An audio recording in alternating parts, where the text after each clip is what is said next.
Hello. What's up? I'm gonna actually post in the official Discord that I'm streaming.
I'm posting in the Discord.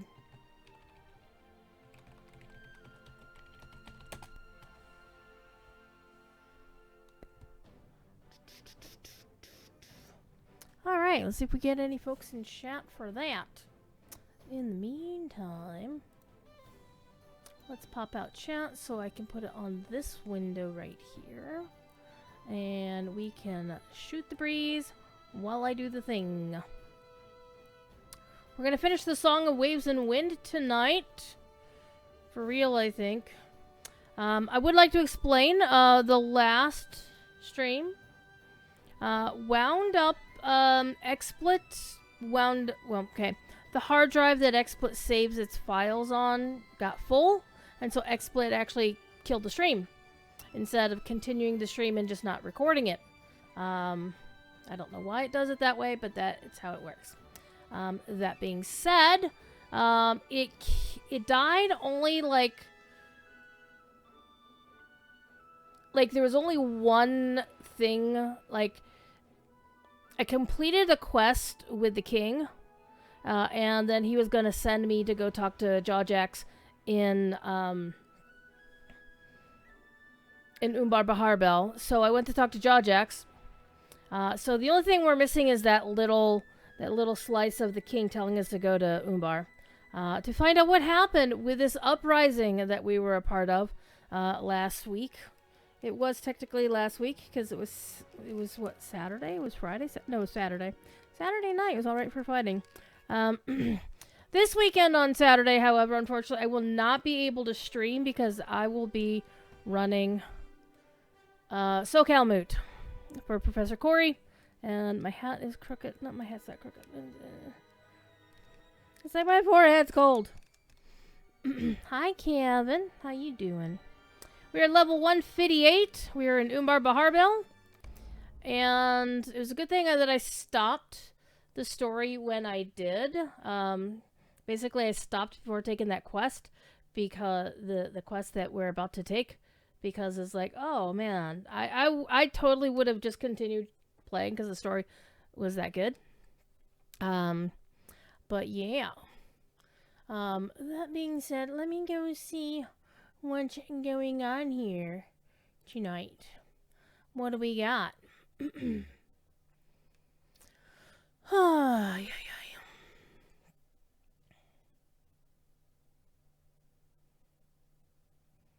Everybody's playing the Lotros tonight.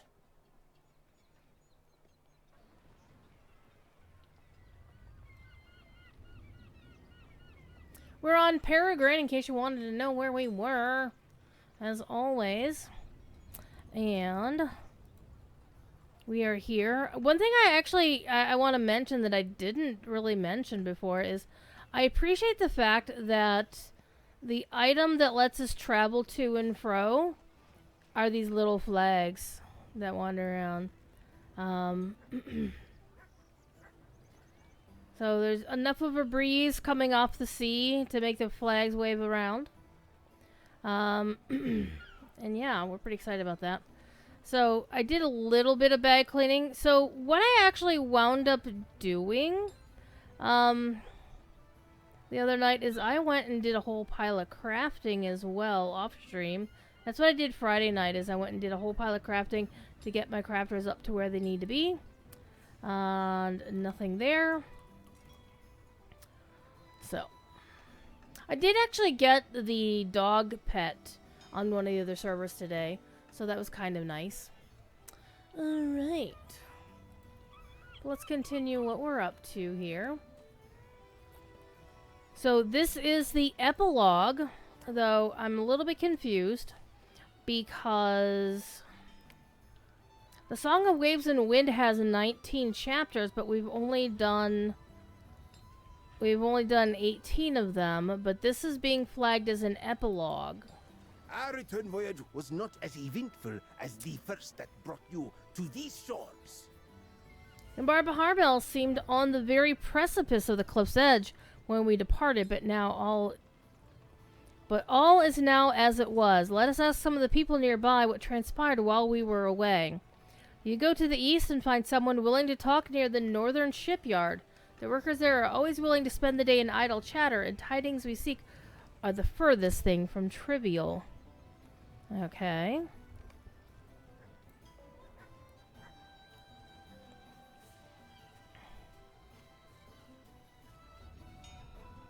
It's a stormin' in game.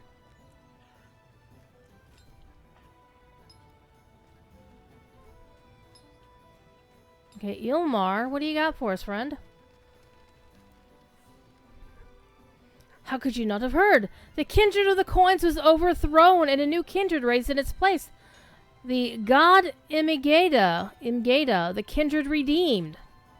Harmalak a Golden Hand and Koltek the Temamir were in league with Orach, allying even with orcs of Mordor. Those rotters.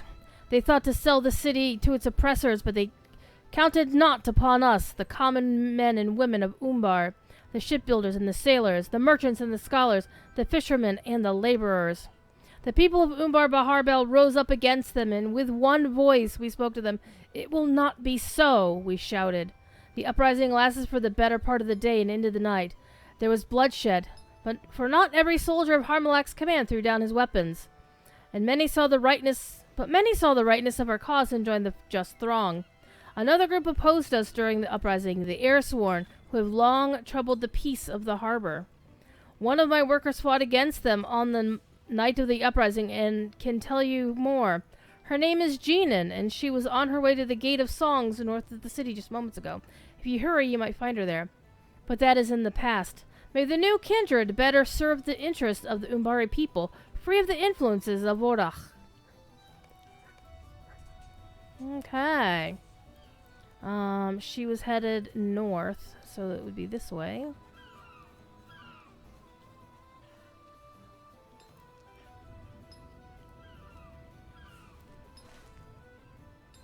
Oh, she's way the hell up there. Okay. Outside the Gate of Songs. Well, you know what we can do? Oh, we can cheat and use the Stable Master. Good evening, Holly! Holly, I spent most of my tendies today, earlier, on the trading post, because I had to buy all the Blood Elf shit. Not all of it. I didn't buy any of the pink stuff. Pink is not my color. I hate it. Not mine. That would be the North Gate, right? Yeah, it's the North Gate. I was considering actually playing some WoW tonight on stream, but then I noticed Elda was not streaming tonight on the official, so I'm like, I try not to stream Lotra when Elda's on the official, because I don't want to, I want to support her. So that's a thing. Let me actually minimize that. I should post in my own damn Discord that I'm streaming. Duh.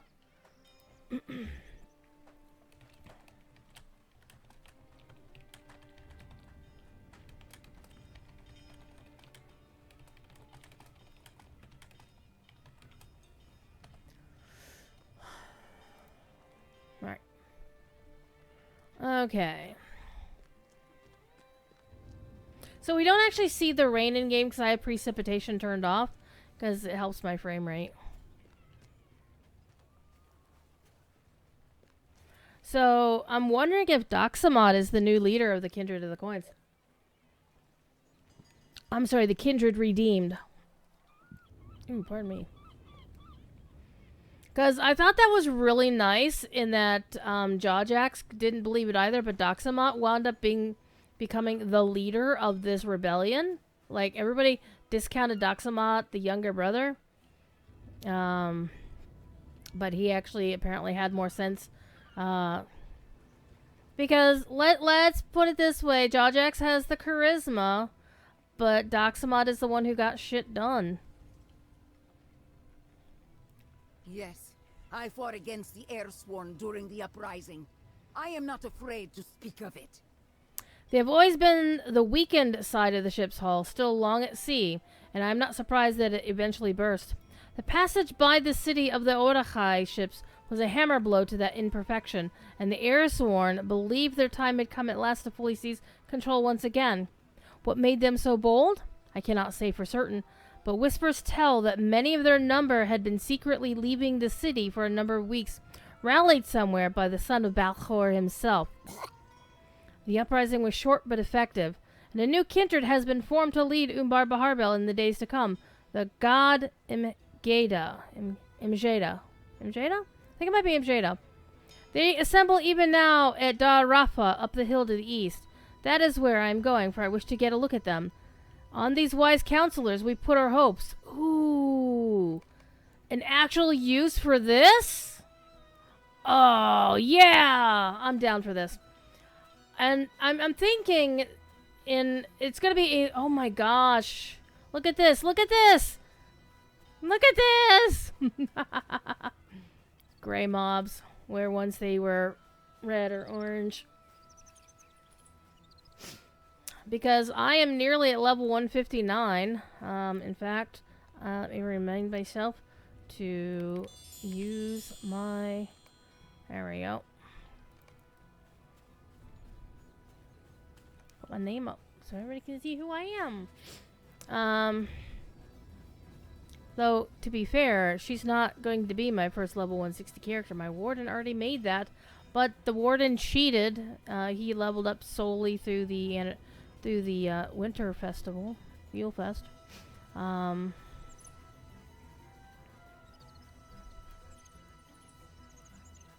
Man, because this amphitheater has always been so nice, and you rarely use you use it for like 2 quests. Right? Okay, let me see who I can see from here. Okay, so there's Tathata, the beast. Eshmoon, okay. Okay, I remember Eshmoon. Indic Jewelbrow, ooh. Doxamot, yes! Meshka! Oh, Meshka's taken Belandor's place. And then Rothog the Storm. I'm actually glad they did not have Rothog be an actual enemy. That he's not friendly? Question mark? But he's not evil, right? Oh, he's a half troll. He's evil. No. The Meshka one. Oh, man. Yeah. Because if you weren't here last time, as we raced the Song of Waves and Wind, the fleet that was hidden in the Fearwater. Hi, Scamper. We raced at Umbar Baharbel, but with the betrayal of Harmilak and Koltek. See, Koltek I always suspected from day one. Harmilak I was kind of on. I wasn't sure exactly where her loyalties laid. I wasn't entirely sure. I knew not to trust her, but I wasn't openly suspicious about her like I was Koltek. Koltek is just exuded, I'm evil, I'm evil, I'm evil, I'm shifty, I'm suspicious. Whereas Harmilak kind of, came in from the side because she was less obvious about it, right? I mean, the signs are still there. But I'm also pleased we finally found out who the actual second person, that the other person that was embedded. Well, technically there weren't no other people embedded in the king's company who were traitors to the king.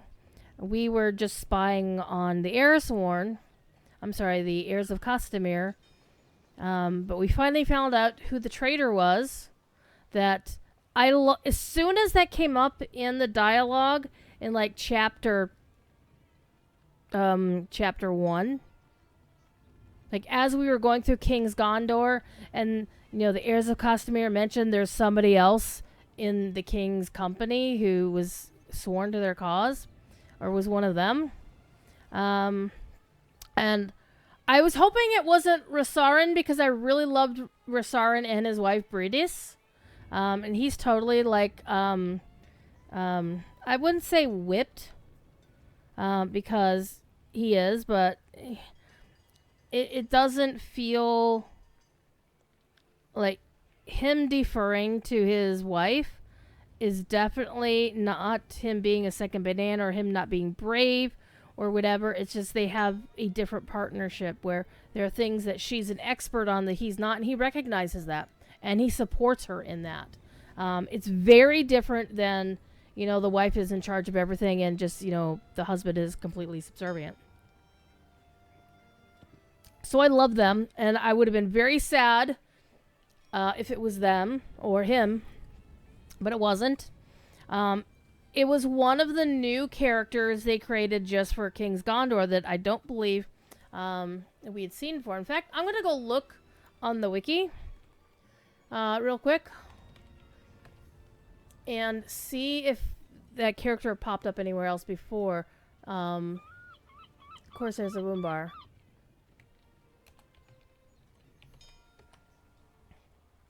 No, he first appeared in chapter 1.10 of the King's Gondor. He's the king's groom. He looked after the horses for the whole company. So yeah, we first met him in Imloth Mellowee in the guardhouse.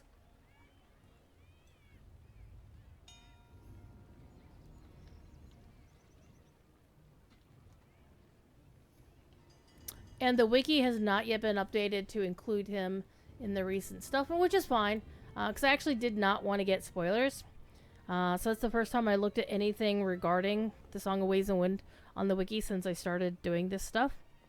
Tonight's dinner was homemade chicken soup. Ooh. My tonight's dinner was surprise fish sticks. Because the store had buy one, get one free of fish fillets, which I had ordered in the past. And well, I wouldn't say unfortunately because they were tasty. I did not tell them not to substitute if the item I was looking for wasn't present. And the person who did the shopping for me got fish sticks instead of fish fillets. I ate them anyway because they're tasty. Fish sticks. Fish sticks are awesome. And one of the good things is there's actually more fish sticks in the box than there are fish fillets in terms of how much fish you get. So, kind of worked out. Luanori had homemade bean and corn chili with rice. Now you're happily fizzing and farting away. Luanori toots as he pleases.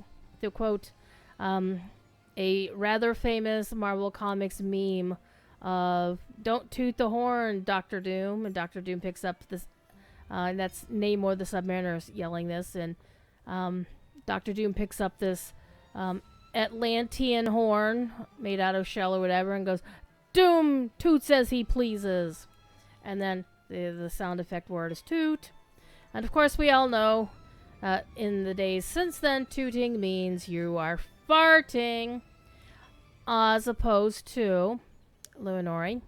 You probably saw the video, or if not, you heard about it. A certain rather infamous political personages shitting himself on live television. Trifina, beef stew is almost done in the crock pot with fresh homemade bread. Ooh, I'm a sucker for fresh homemade bread. Like, fresh out of the oven. Slather that shit with butter. I mean, I love it so much I wrote it into a story I was writing. Oh, yeah, that one. Yep, exactly, Leonoring. I saw the video, I heard the video, and yep, that's what happened. Okay, some familiar faces wait to me. The Khad Imjeda of Umbar Baharbel. Bread is so good, but garlic? Real butter, too, absolutely. Though, if you don't have real butter, you can... but it's not as good. You Americans and bread... Dude! Bread is amazing. How deep am I in this story here? I am at the epilogue. So, Luinor, you might want to bounce. You might want to bounce.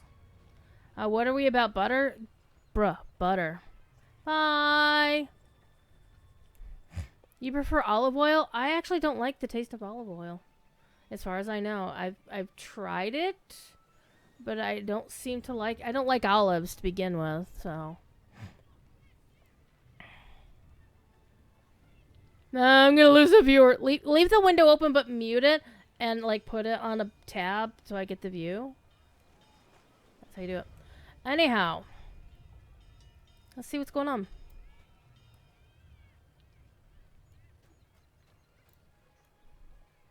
Tathata, Eshmun, Inik, Jewelbrow, Meshka, Rothog, the Sram, and Daxamat. And there are 6 of them. Does Jajax, is he going to be the 7th? I mean, there'd be a little nepotism going on here. You asked me to put butter in everything? Yes! Butter is amazing. Look, I've had your food over there where you are from, Lom. There's butter in it, too. Though, I would say I've never actually made a confit. Though I'm kind of tempted to do a garlic confit one of these days and use that to spread on bread. You have good food. Yeah, I like it. I'm not dismissing the food over that way. I like it. Hey, Stu. How you? We're not playing DDO tonight. I do play other games. I'm actually... I have applied to the Lojo Content Creator Program. I don't know if I got in. I don't know if I will get in. We can talk about it, if you like. There are some folks who suddenly are scrambling to put content out. In my case, I'm like, bruh, I'm the most constant streamer on Lojo Stream. I stream more often than the community manager did.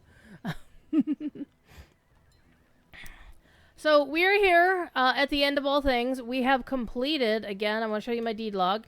We have completed 18 out of 19 chapters of the Song of Ways and Wind. This is the epilogue. We have successfully saved Gondor from the Song of Ways and Wind. Unfortunately, we lost Belandor in the fight. He was killed by the blue fire, and I apologize. It's the only blue fire that's not good. Lord of the Rangs.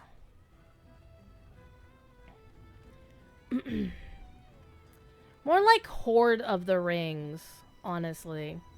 I keep asking Standingstone to put in a title for us who have overstepped our bounds on storage and just give me a Horde of the Rings title. Alrighty, here we go. My brother Dax stands with this new kindred, as if he were one of them. That is an oversight, surely. So Daxamat, Jawjax's younger brother, has stepped up in responsibility, and Jawjax isn't handling it very well in terms of his brother being a leader. A title for triggering inventory overflow 50 times or something? Oh, you want to see inventory overflow? And this is not even the worst I've ever seen. I've seen somebody who had 4 times as much. Let's watch my game lag. This means I'll also take forever to unload. I have overstepped my wardrobe by almost 1,000 items. My 900 items.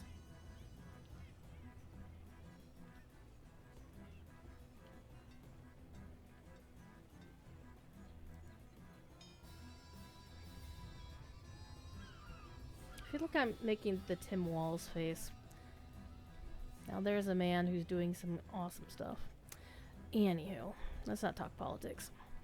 You can, but I'm not gonna. So, content creator program. I did apply to it. I don't have the numbers that they're citing, but the numbers are honestly geared toward folks who are not already in the choir, as it were. You just have a few hundred over. Yeah, I did the consolidation when the free transfers were happening. I am actually going to go through my wardrobe at some point and throw away duplicates, because there are duplicate items in there.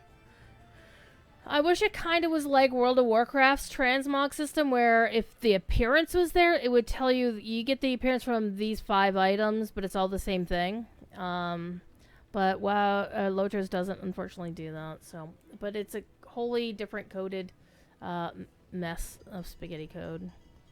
All right, let's continue. All right.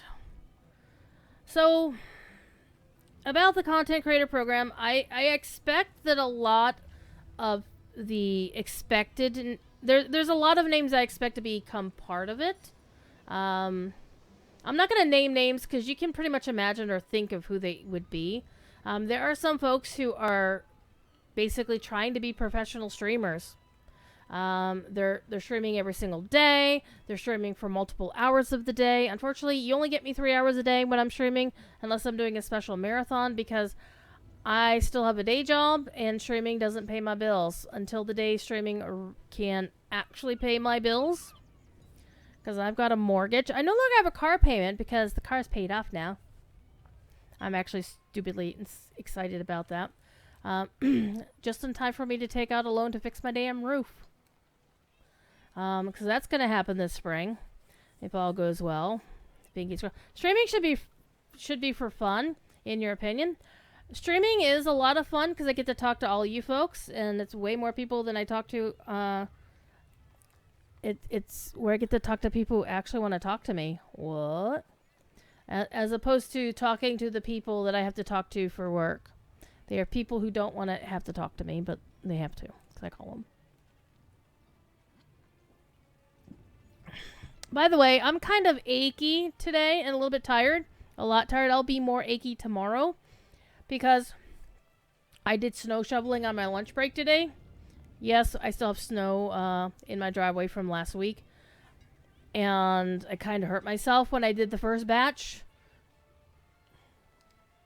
Yes? Come here.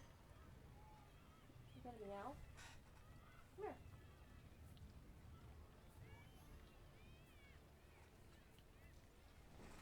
Skipper's being a silly cat. Drinking Pepsi because I don't have any Coke? No, I drink Pepsi because I like it. Actually, I like Pepsi better than Coke. If Pepsi wants to throw me a sponsorship, I sure as hell would be all in favor of that. Welcome in, Fisherkiss. How you doing? Alright. So, here's how the content creator program works. I'm speaking for somebody who's in the DDO content creator program. Oh, you couldn't travel because yours turned to ice. Also sucks because... Oh. Yeah, I've not been that unfortunate. Most of the ice on my driveway is because some things melted then froze. But we were fortunate in that it's been below 0 the entire time, so we never got the freezing ice. We never got the wintry mix. We never got things, for the most part, warming up and then melting, and then freezing afterwards as it was draining down the driveway. But my driveway basically comes in 3 sections. There's the 2-car section, one of which is where the car normally parks. It's been in the garage. My car's fine. It's great. I thought, okay, I gotta do the meme. No, it's good. There we go. I put my car in the garage before the storm, because it's a lot easier shoveling out the driveway when the car isn't in it. And that means I also don't have to clean off my car. Again, thinking. And there's the part between the garage door and where I park the car. And that's actually going to be kind of the worst part because there's not much space to put the snow there. And because it's on a side of the house that only gets sun for like a very small part of the morning, it didn't melt all that much. So that's going to be the roughest. But no, I took care of the other rough part. This probably will be the roughest bit. It was like, aside from the 2 bits of car length, there's like the sidewalk, and then there's the part between the sidewalk and the street that, fans out a little bit. Like an alluvial plain, to use a geology term. An alluvial plain, when your river starts doing the delta thing. Yeah, like the Mississippi does the Mississippi does an alluvial plain. And that's the part where the city snow shovels will, the snow plows will go whoosh, and if you hadn't already plowed that part, you would have ice and snow and heavy stuff in there. Yeah, that's the stuff I shoveled tonight, is from the sidewalk out to the actual street. I'm going to hurt for a while because of that.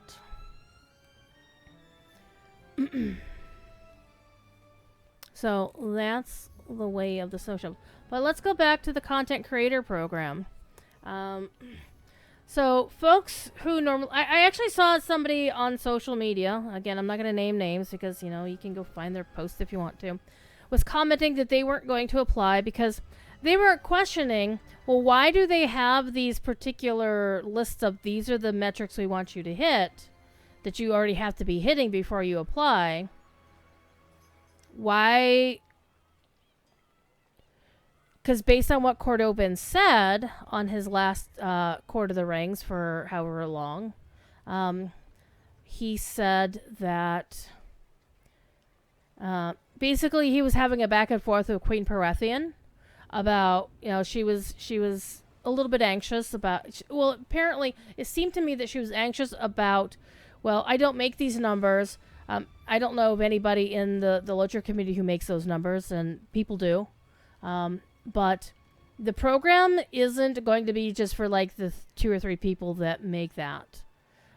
Cord seemed to be pretty adamant about how they were just like a guide, and that they weren't going to be hard and fast on that sort of shit. And they aren't that hard and fast on the DDO side by far. One of the things the only thing that I know of for right now that's different between the 2 programs is the Lotro stream people, the folks who are on the official, aren't being automatically folded in to this process. The DDO side was, because most of them are putting in decent numbers. I've been doing better when I've been in the program. Let's be honest, it's because I do have stuff to give away now every month. I'm gonna rest, except I still have to plow or to shovel the other 2 parts of the lawn, of the sidewalk. But these are the 2, like the one part that I need to find place to put the snow, and the main 2-car slope. That's gonna be the hardest because it's a slope and therefore slippery. So it's the most likely possibility of me having a fall, but that's also the part that's got the lightest snow on there, so it's going to be less heavy to have to lift. And then I can throw it into my neighbor's lawn. But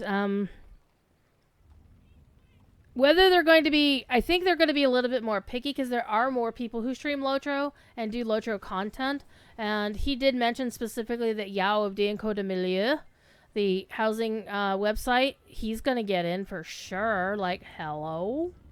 Yao puts in a shit ton of work. And if anybody deserves to be in that, and he's not a streamer, but they know he's putting out content all the time. He's on very good terms with the developers. You want to be a DDO creator so you give people DDO points and stuff? Yeah. I remember back in the day. Hey, Grot. How you doing? Quaidbread did a whole stream talking about her concerns with the program. She's certainly not the only who I profile streams ethical concerns about what they perceive as nepotism. What's my thoughts on that? Well, Grot, my thoughts are basically, and I understand where somebody on social was posting about, well, if people aren't being held to these unless they're outside the choir, then that is favoritism to the people who are already in the choir, right?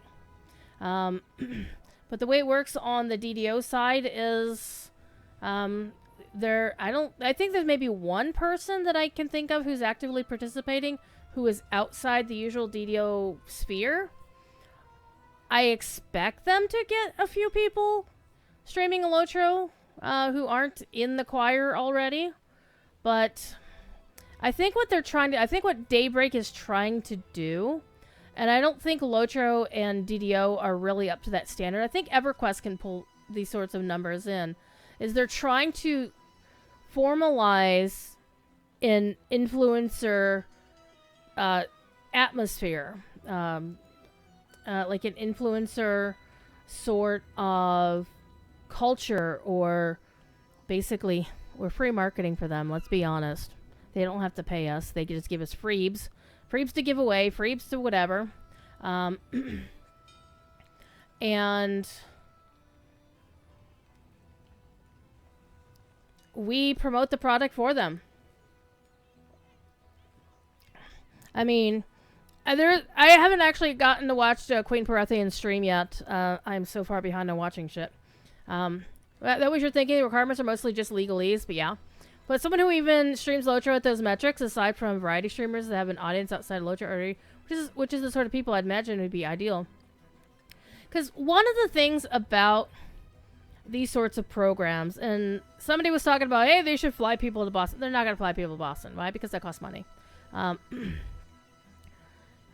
Giving people freebies to give away or to use themselves really is...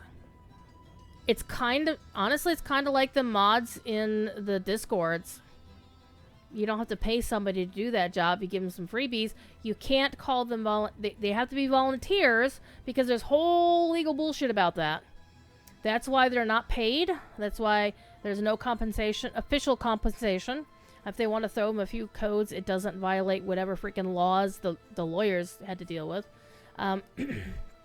But in general terms, the content creators are going to be folks who are going to stream Lotro, and they're going to be relatively positive. Now, here's one thing that's very important. If you bash the company, if you bash the devs, if you shit talk the company, the devs, the game, whatever, if you're spending... I'm not saying you specifically. I'm saying if a content creator is spending their time being shitty about the game, the devs, whatever, the company, they're not going to get in, because this is meant to be a promotion. I said this in the official Discord. I don't know if you caught it, but they want people to help promote the game for them. They don't want people to slag it to the entire world. So it's kind of like the Rings of Power thing, where the people who got the biggest numbers were the folks who were shit-talking it so much, because shit-talking gets numbers. Not going to dispute that. But this is meant to be a promotion of the game. So they're not going to bring in people who are going to be incessantly negative. Oh, you have no qualms with what you do as a creator? Say how it is? You say how it is? Everyone shit talks DDO. I don't think everyone shit talks DDO. There's some folks who just won't say anything. Or they'll tone it down. There's a big difference between saying, this game sucks, this developer needs to be fired, this company sucks, these people are unethical, blah, blah, blah, versus saying, you know what, I don't like this quest in the game, I think they should do it this way. Those are that's like oranges and apples in terms of feedback. So constructive feedback is always welcome.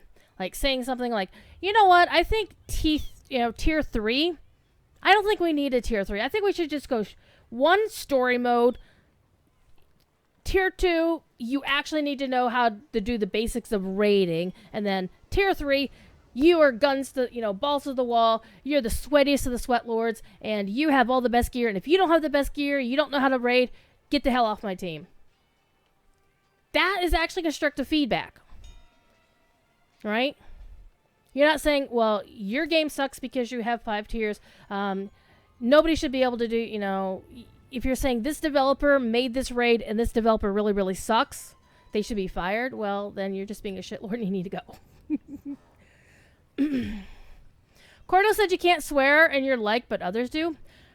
If you want to be on the official channel, like Lotro stream or DDO stream, you kind of have to not swear. Hell and damn is about the limit of what you can say on the official. I once dropped the F-bomb and it was deliberate, and I didn't apologize for it. But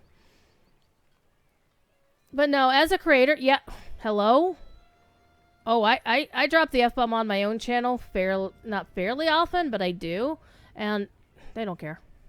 On my channel, as long as I'm not saying fuck Standing Stone, fuck Cordovan, fuck this quest, I can say fuck this quest because it's not personal, it's not attacking a specific person, or the company, or the game, I just fuck that quest. Nobody cares. You can hold your tongue for like 2 hours. Well, there you go. 2 hours is a nice content. Depends on the topic, like the color orange. It's like what I was talking about earlier with the wardrobe, where he commented you wish it was like the WoW transmog for flagging repeat appearances on different items, but acknowledge it's probably not going to happen. Yeah, that's constructive feedback. I also understand that Standing Stone would need, of all of the lovely stuff, there have been some amazing suggestions put forth by players over the years and recently in the Discord. And I can think of many of them that the devs have already wanted for just as long, but they can't do it. And the reason they can't do it is because they don't have people to do it. That's the biggest impediment to Lotro and DDO getting better, is the fact that they need more people. Now, let me see what you said. Un momento, por favor.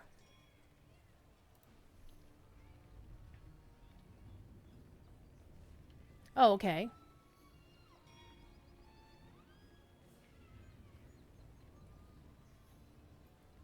Okay, so I see what you're talking about.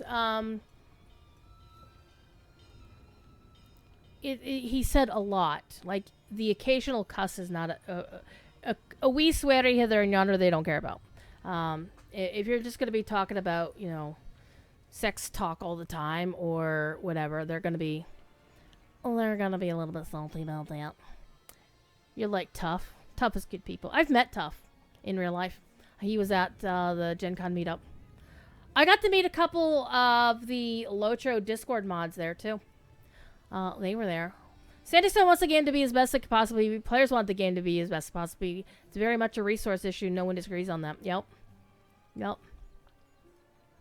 Oh, you mean the amount of swearing is pretty much like that? But if you ever watch Tough stream on DDO stream, yeah, he's normal there. He's not sweary. So, aww. I really need to put some Stormlost merch in my store. I don't have much in my store because I feel uncomfortable about having one, but all streamers have merch stores these days. You can hold your tongue for like 2 hours. For me, it really depends. On the topic, but see, part of my problem is I work for a university, and the one time I heard the S-bomb fly out of Professor Corey's mouth, I was like,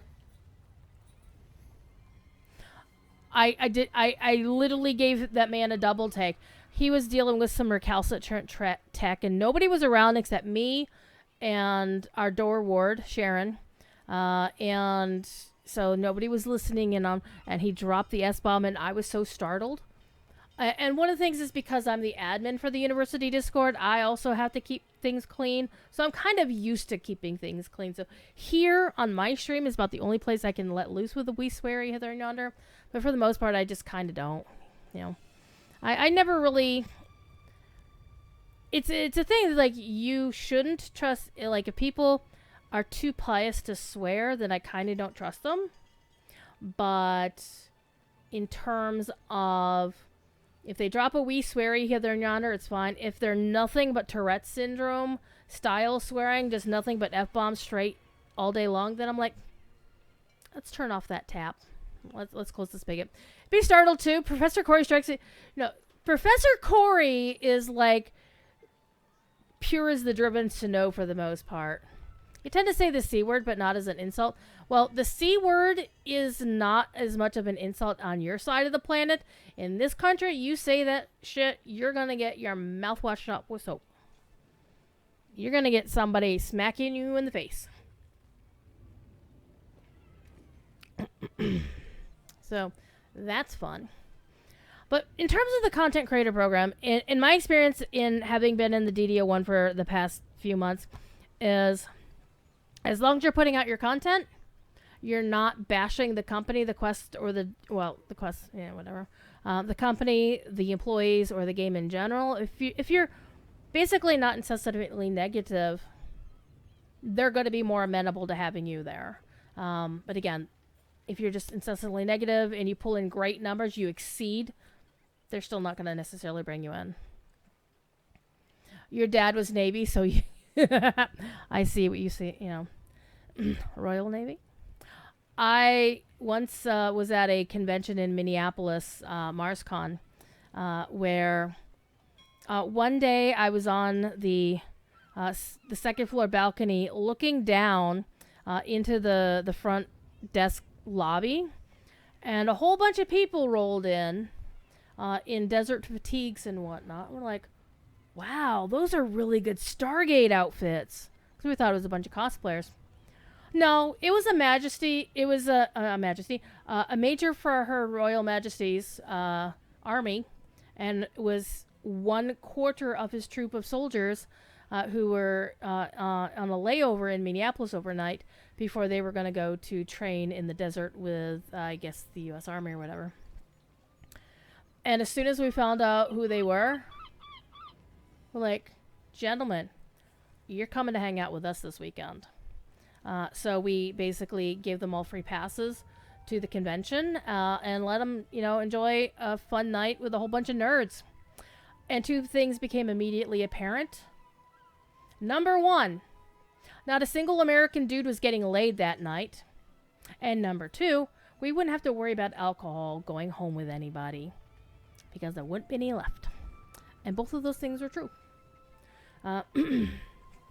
And at the request of the major, we blurred all of the photos and names of all the soldiers.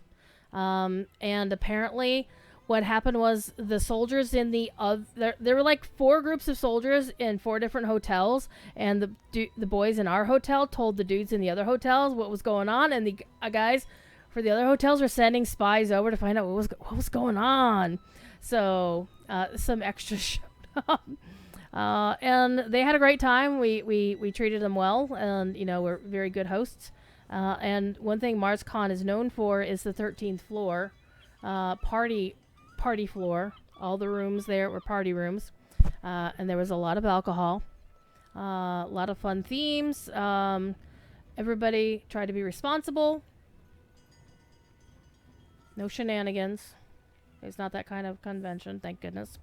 And the major stayed on the next day. He stayed on till closing ceremonies.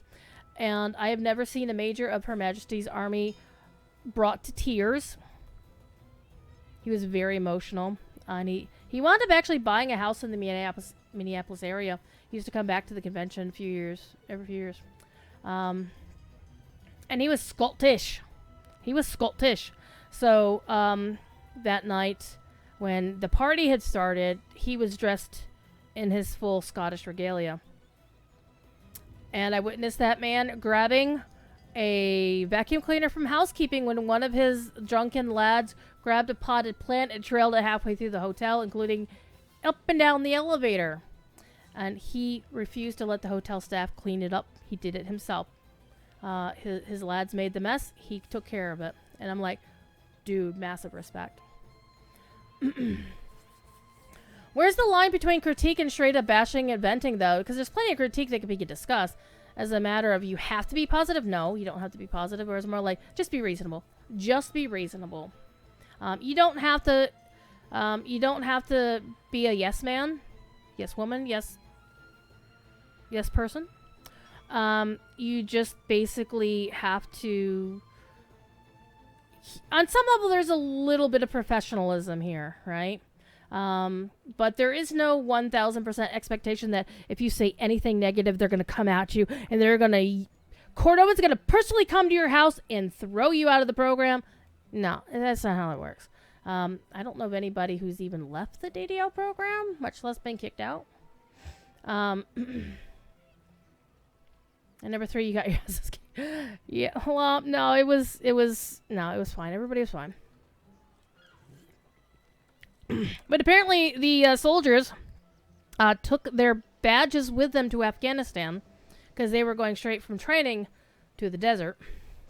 And apparently had clipped their badges to their flagpole as, you know, as a memento of back home. And then Major Mike told me when I saw him a few, I don't know, like 5 or 6 years later, after he'd already, you know, moved to the area or had a house there or whatever, we had met, didn't get back home.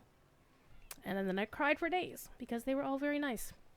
Peace, Grot. Take care. Be good. Be good. Be good at it. Have fun.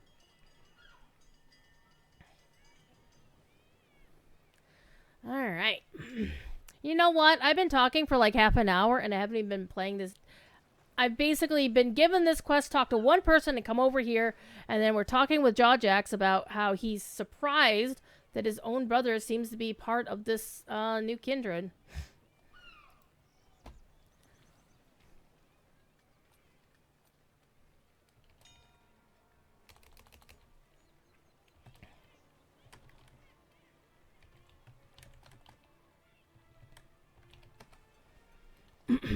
All right.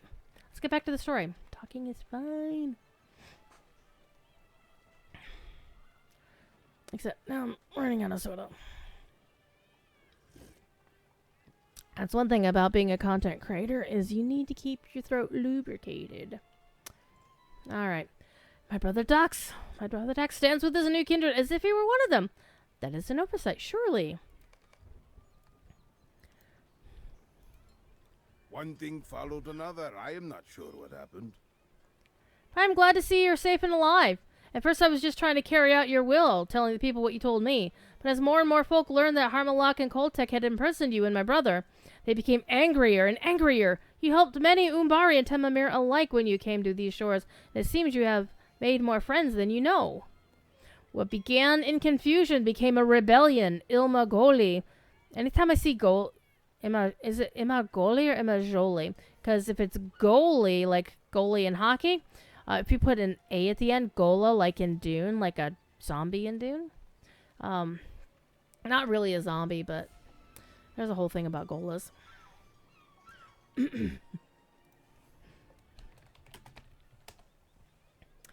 Alright. The rising tide, and then there was no stopping. So if it's goalie, or it might be Imajoli, because the GH tends to be a zh sound in most of the, pardon me, all the voice acting. And you know what? Speaking of, going back to Professor Corey from like 5 million years ago, oh my god, can you imagine how much his mind is going to get blown when he starts playing this content? I want him to do another weekend marathon to get... He's gonna love Gundabad. He's going to freaking love Gundabad, right? I know he's gonna love Gundabad. Because I loved Gundabad, and I don't even really like the dwarf story. Like, the last dwarf story, actual full-on dwarf story, in this game, was Siege of Mirkwood, and I freaking hate Siege of Mirkwood. The dwarves were stupid, stubborn, stiff-necked. The elves were right. Hashtag elfmain.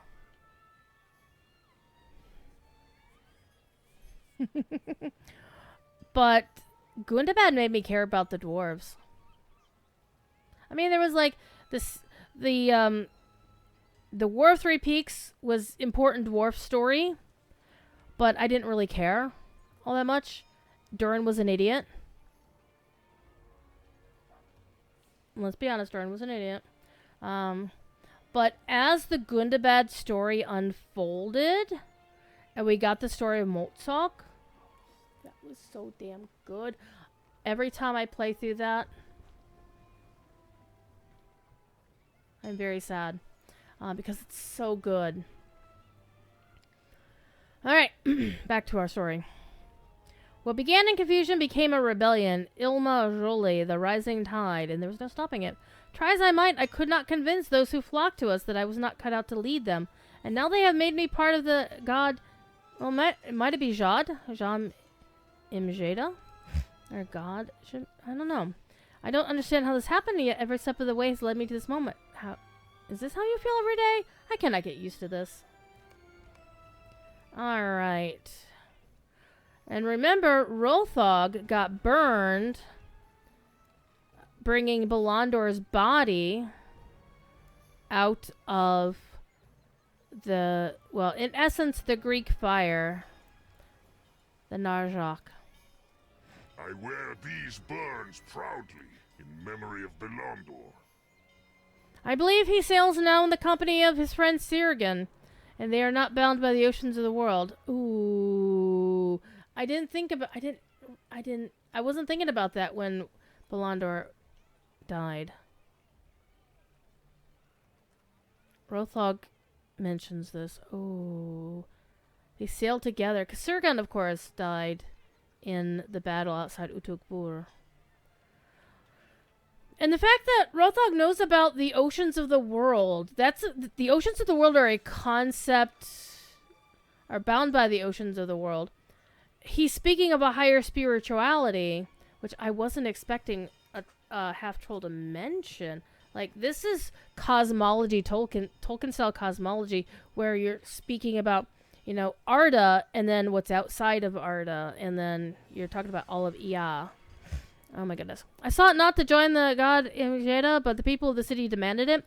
I could not refuse them. They asked for strength, and I possess it. It would be impolite to... he also... Impolite? Rothog knows how to be impolite. It would be impolite to abandon them. He grins a frightful sight. Besides, all of my things are here. Oh, where's Harshock? Where's his lion friend? Okay, Despite the land where he was born, my husband was a man of Umbar. The wife of such a man must be prepared for the voyage on which he might not return, and I was. She smiles sadly. That makes it little easier, but one thing has lightened my sorrow.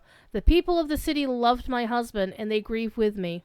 The burden is shared across every ward of Umbar Baharbel, and so made less. They asked me to join the Jad Imjeda to rule in Belandor's stead. I agreed, and so honor my husband's memory and the love he held for the city and his people. I think we should have brought his body back to be buried in Umbar. In fact, I could see... Ooh. Will Elisar escort the body of Belandor to Umbar? That would be nice. Alright. The Temamir and the Umbari people must work together, and not at cross purposes. For that reason, you were chosen to join the party. I feel I must apologize for the action taken by Koltek during the past few weeks. I have explained to the Umbari and to my own people that I consider a failing of my own that I did not determine his true allegiances in time to prevent the tragedies that befell the city. I need not tell you that he acted alone and for his own interests, and it was not with the authority of the shoreward stone that he fell in with Ordach, or the orcs of Mordor that were seen upon one of the vessels as it passed the city. I am grateful for the assemblage of Temamir who came to Thargushakal, and informed me of his treachery during the early hours of the uprising. They will be rewarded. The actions of Koltek shame his people. The Umbari can rest more easily now that I have joined the god Imgeda. Alright, Eshmun, we remember you. The people called for me to join God Imgeda. As Okay, harbor warden, got him, I Gaeta. could not refuse. Yeah, he was the harbor warden we did chores for early on. I sought not to elevate my position, but with so many of the Airsworn gone from the city, it would seem my days must be less eventful. This will fill them up. To the Umbari who called for me to join this august body, I made this pledge to remain vigilant, not only of our enemies, but also of our friends and our chosen leaders. It appears to this old sailor that much of the trouble began when Tomuldo sailed to Gondor, and that done at Azagath's command. The old kindred should have sniffed out the sea shadow's evil before he could use it to deprive the city of such a hero as Tomuldo, who might have opposed him. Others might be deceived, but not I, and now not the god Engeda. So we have the pronunciation. Sweet. I love it. Thank you. Tathata. Man. Look at her outfit. Her outfit is amazing. One mystery remains to be solved. Harmilok and Koltek are missing. None have seen them since the uprising began. The people of the city who chose us to form the god Engeda expect us to redeem the kindred of the coins, to live up to its goals and not succumb to the rot that festered within it from its early founding. I hope it will be so, but that will be made more difficult if we cannot learn what befell Harmilok and Koltek during the uprising. Ooh, we get more music! The Flight of the Golden Queen. Alright. They may have perished during the uprising. What do you think happened to them? I'm sure they found a way out of town. None seem to know what befell Harmilok or Koltek during the uprising. We may never know. Yeah, Gadar would probably help. You have nothing to fear, my lady. The doors of Darlaja are strong, and the men who guard them are even stronger. None of the shouting throng will get inside. This way, my lady. I will keep you safe.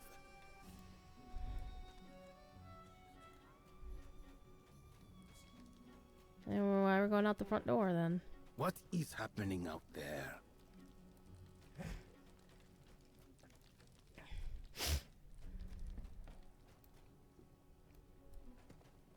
Stay back, my lady.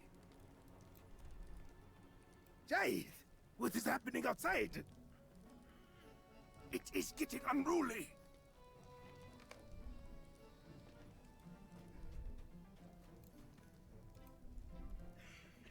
The area from Darlaja to Bithgabar is packed with residents of the city, a shouting throng. Many in the crowd carry weapons, but for now they have not wielded them against us. I think that will not change.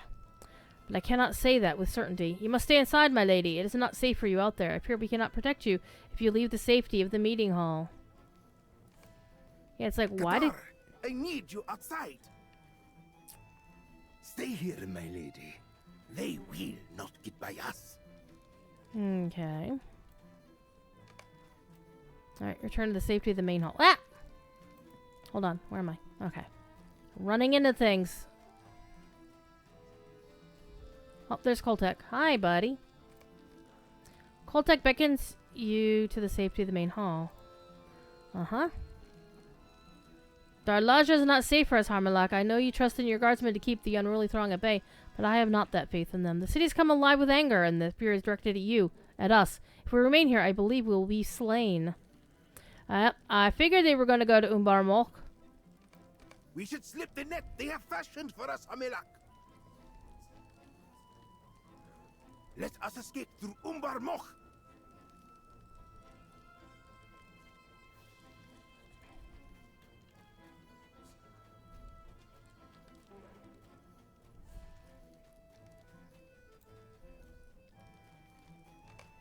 Through here.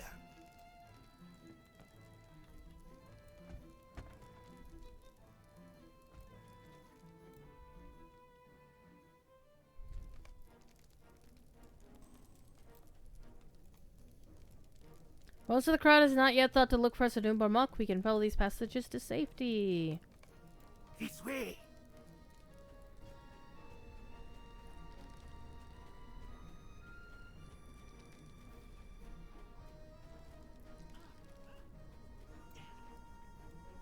way is blocked!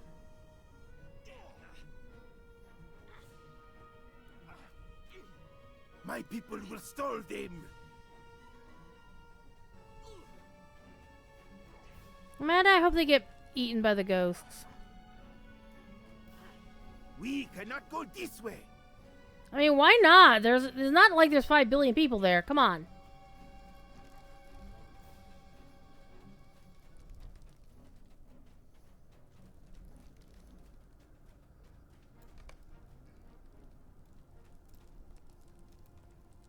Hold it right there, Harmalak. Ooh, the Temamir meaningfully grips the haft of his spear and nods in the direction of Koltek. I will not use this unless I am commanded to do so, but I will obey the order if it is given. Harmalak herself is being betrayed.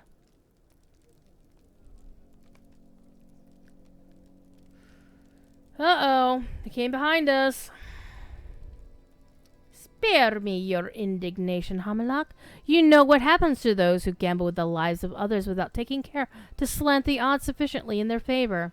The Song of Waves and Wind proved very useful, and it may be that Gondor lies in ruin even now. But you failed to manage the people of the city, and they have turned upon you. That they think to also hold me accountable for your blunder is unfortunate. But the memories of the people are short. You'll be kept safe and unharmed until such time it is politically advantageous for the Temamir to produce you. The wagons to the north will transport you safely out of the city and beyond the reach of the crowd that calls for your head. That is much finer treatment than you would receive from anyone else. Let us say it is in remembrance of the tyrants we overthrew and the kindred we had led together, if only for a short time. Okay, walk to the northern wagons or defy Koltek by standing your ground. Ooh, do we get a choice? What would Harmalak do?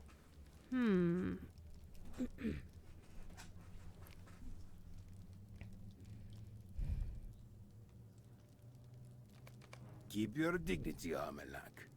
Walk to the wagons and live. Stay here and die.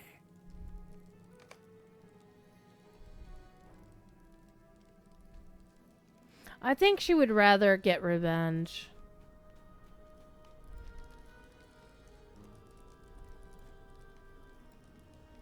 Now to me, it feels like she's a, live to fight another day sort of person.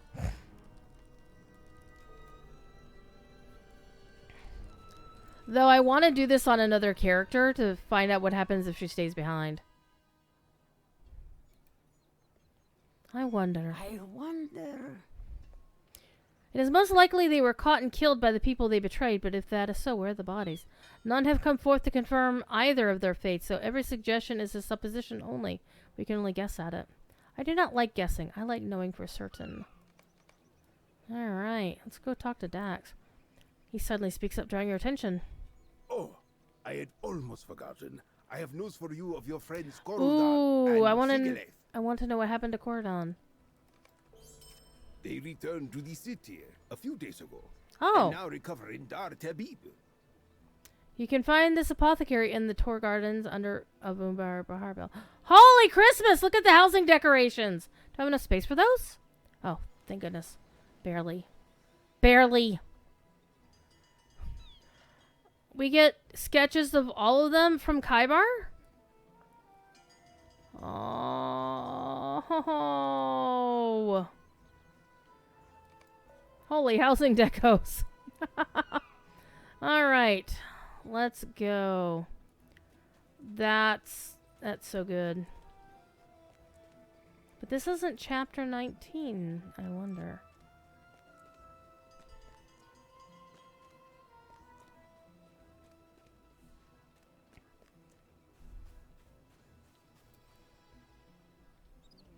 I was wondering, like, why did they build a wall there? I'm like, oh wait, no. That's something fell down, go boom. Alright. Well, let's go riding to where we need to go. To the Tor Gardens.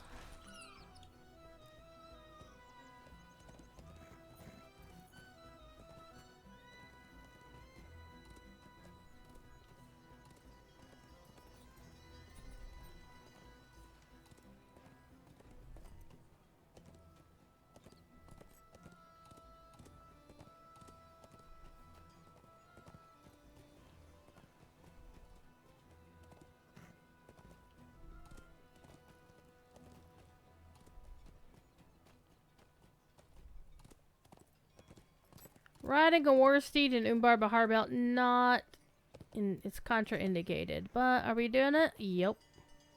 Why? Because the thing about war steeds is you don't want to ride a war steed like you're playing Mario Kart. You gotta let off the gas. You gotta let off the gas. Alright.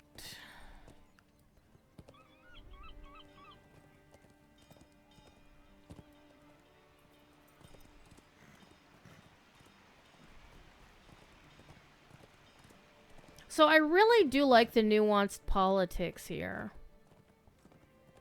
You know, the Umbari aren't automatically evil. The Corsairs aren't automatically good. They're not automatically evil either. But they kind of are. But the Umbari people themselves are not evil. Alright, let me find a path to where we're going. So we are way over there.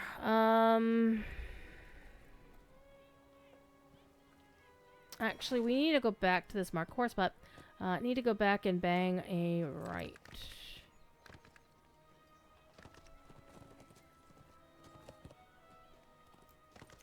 Bang a right through this market here. Nope, not you. You'll go on the back side of Darlaja.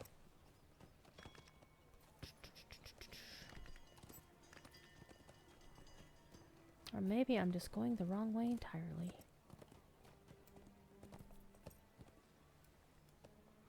It's like the person we need to speak to is on the other side of the wall. Like, I can't climb the wall. This isn't Prince of Persia. You know what? Well, we're just gonna ride through where the bad guys are. Down here in front of Darlaja. That's what we're gonna do.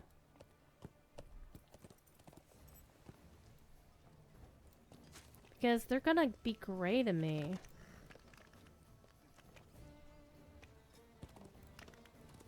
Wait. No. On the other side of the thing.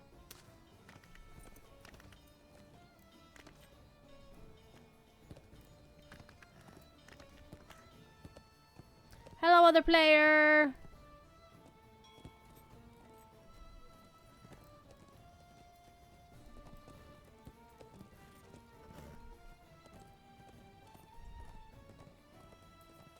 Nope, they're red name, or they got red dots, so they're not, but they're green, so, well, you're gray to me, so some of them are gray, that's fine. Alright, where's the apothecary place that I need to go find? In this direction.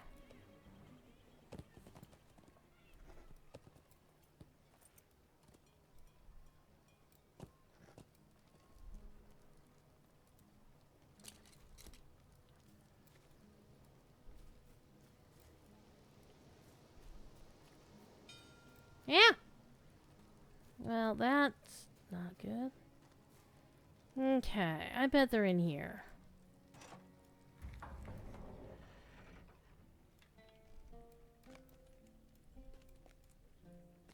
Many of them are occupied by the wounded. Corridon! My wound is well on its way to healing. But to see you return with victory eases the pain. I understand Umbar has been saved from Nakasi and Balachad? Has Gondor to escape from their wrath? He told Corridon the King Elisar and his soldiers fought bravely against the Song and Gondor survived. He smells weakly. Then the last of Sauron's schemes has been frustrated. I'm glad for my part in it. He insists that Corridon rests and you will speak with him when he's more fully healed. I understand Nakasi is slain and the Song of Waves and Wind defeated.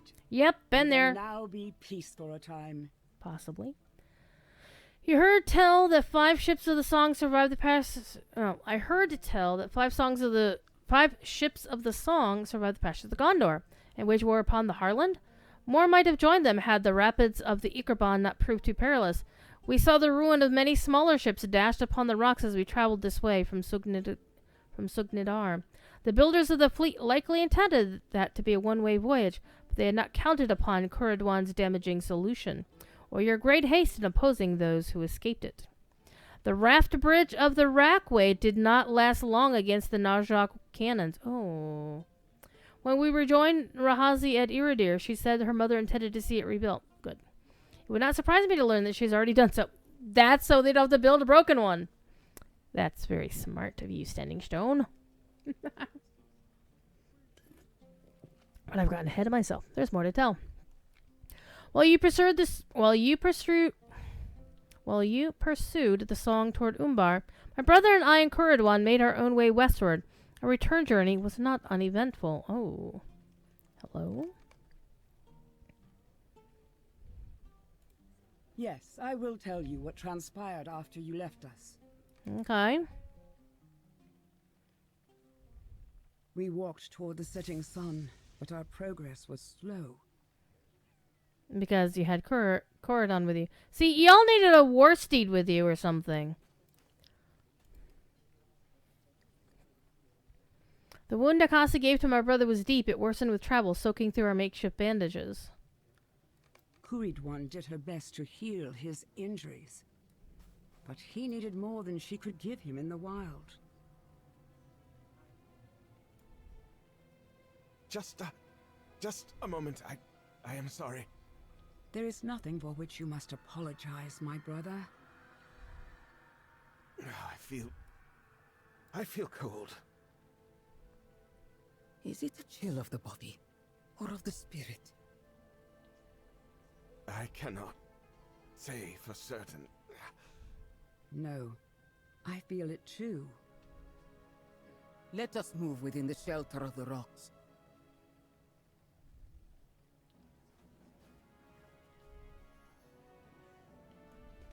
Where the Easterling flag is?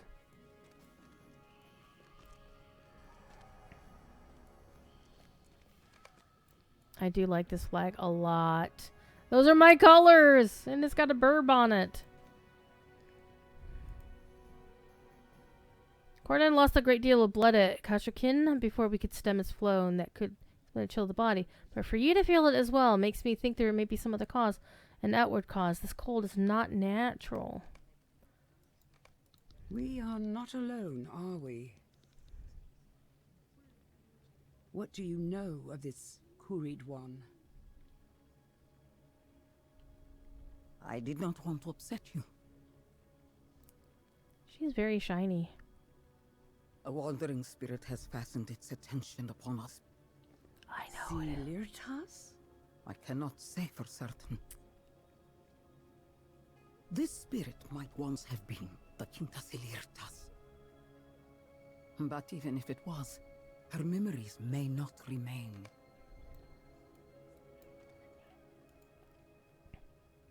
Hers may not, but mine do. You say this may not be Silirtas, but if it is, I have to speak to her. I have to tell her I am sorry.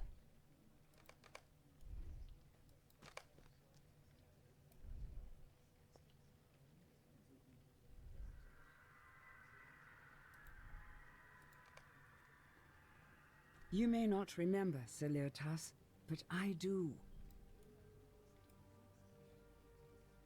We only knew each other for a few short days. But in that time, your struggle touched my heart.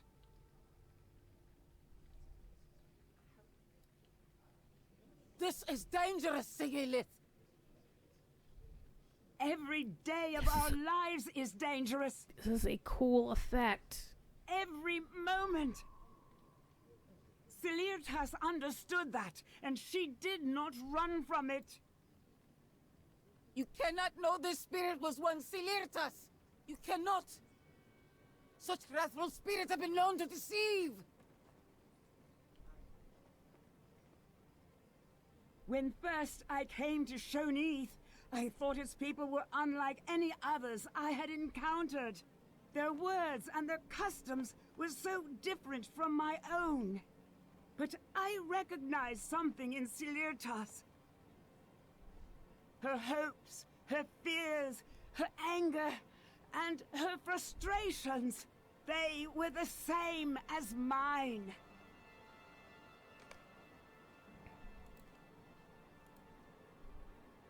I urge you to come with us, Silurtus, to face a great and unknown evil.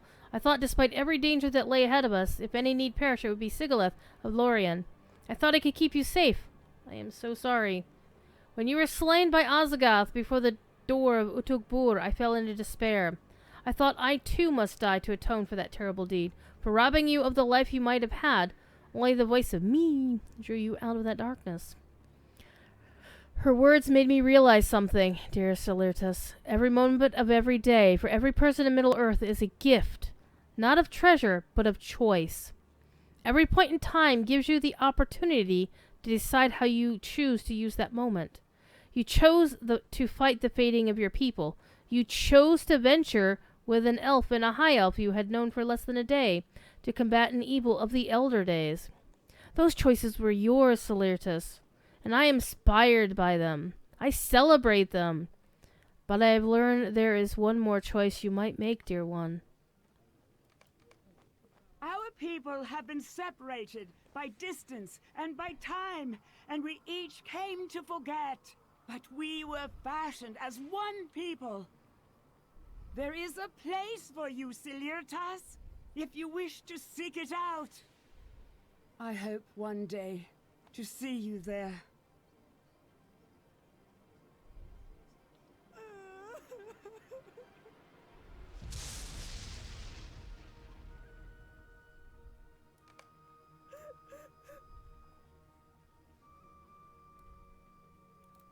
What do you think happened? I have said my part. I believe Silurtus heard my words, but I cannot know for certain.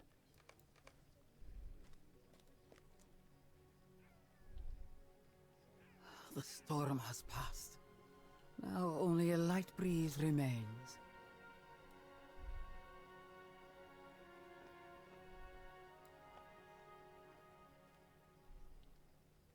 Look, there. The animals pass us by. Donkey? So too do the birds of the sky.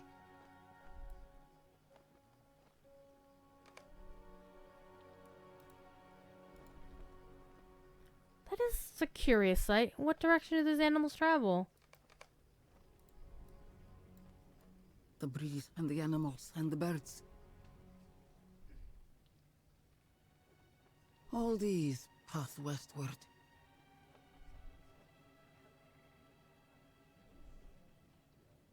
I understand, Silurtus. I will see you there. Silurtus chose to go to the halls of Mandos. Rest well until then. Or to go to Valinor. Ooh.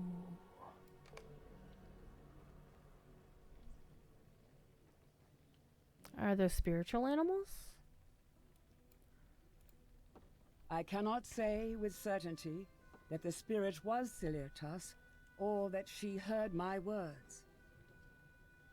But I believe it was, and she did.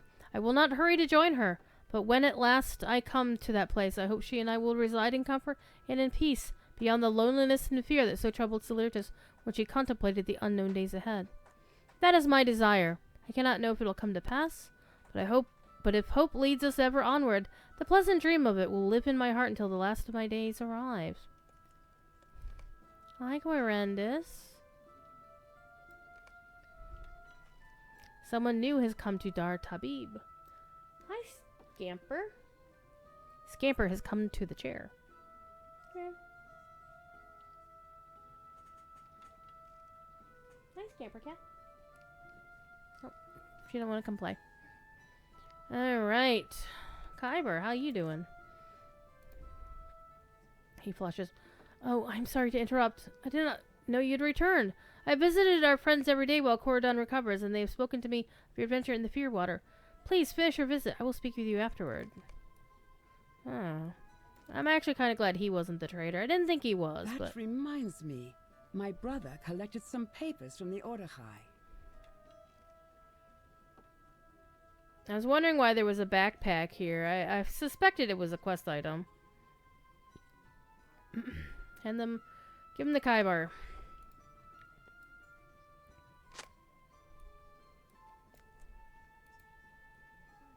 He accepts the papers and briefly... Wait, you say that Cordon found these in an Ordok encampment? Clearwater? I do not want to pester him with questions, so let us speak of this outside. Okay.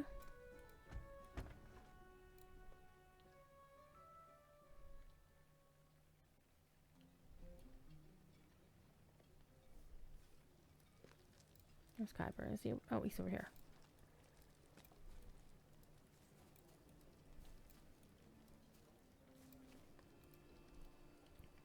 You find him excitedly studying the papers Cordon retrieved from the Ordachai of Sugnidar. The soldiers would not have understood the meaning of this parchment, but I do.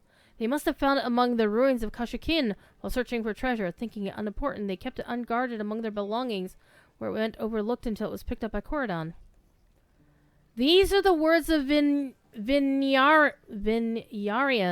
24th king of Gondor, who bore the title of Hyarmendikil II, the self-victor. Hold on. Scamper. I almost put Scamper on screen. I love it when they go into history, and this is dipping into the Tale of Years. Set down by trusted retainer in his old age, only days before his death, these words claim that he repented of his long campaign in Harad and wept at the bones of Sharaban, a city he had destroyed in the days of his youth. On the return journey on his 10th pilgrimage to the lands he once conquered, he rested at the hilltop fort of Kashukin and died there peacefully in his sleep. Sigilith tells me the land around that fort is now changed, and what was once a hill is now an island. My Vinyarian's bones lie there to this day, kept isolated from discovery by the creation of the Fearwater. His story raises complicated emotions in my heart. He is considered very differently in Shagana than he is in Gondor, and it is difficult to reconcile these two perspectives. I am put in mind of the relationship the Umbari must have had with the kindred of the coins that preceded the god Imgeda, the kindred redeemed. Ooh. I love it when they whip out the old history.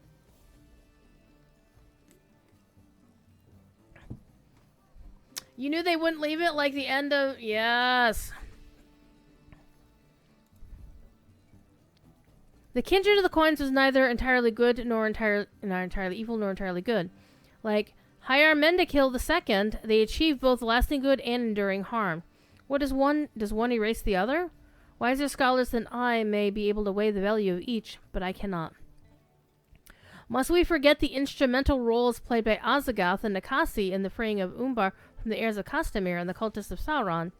Must we forget Coltec's deeds during the Dagor Karlanthir? Or Hamalak's advice that Dar Laja be open to the needs of her people?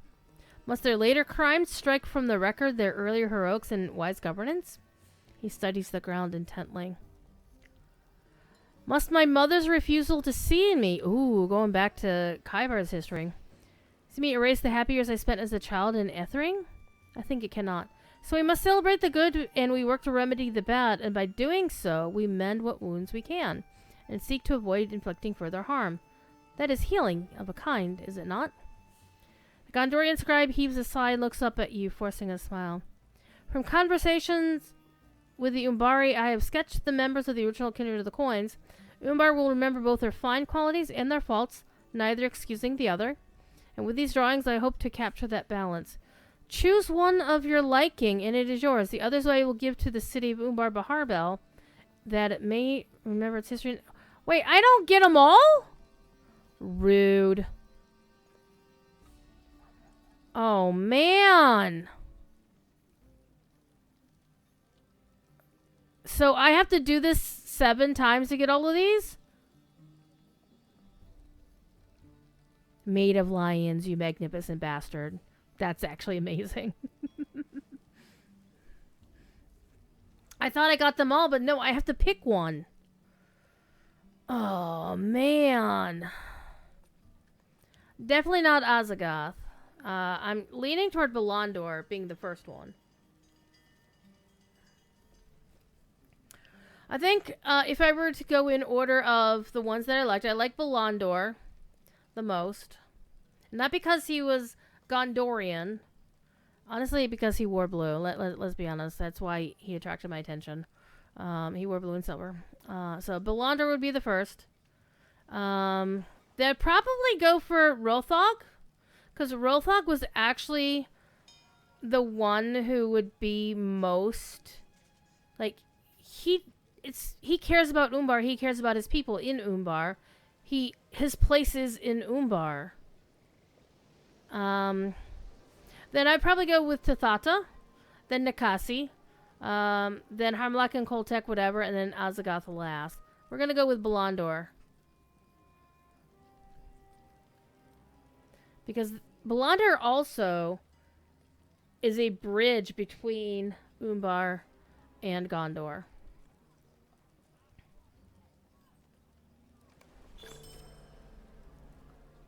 Experience the story of the Song of Waves and Wind. What was that? Was that actually it? Oh, I am of the waves and wind. You ventured from the coast of Umbar into the wide lands of Shagana, and the tale of your deeds was carried by the waves and borne upon the wind to distant ears. Oh, that's so cool.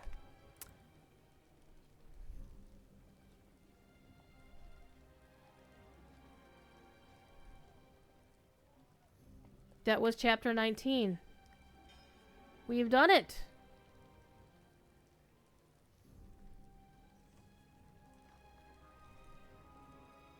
So the epilogue was actually chapter 19. It just wasn't framed as chapter 19. Interesting.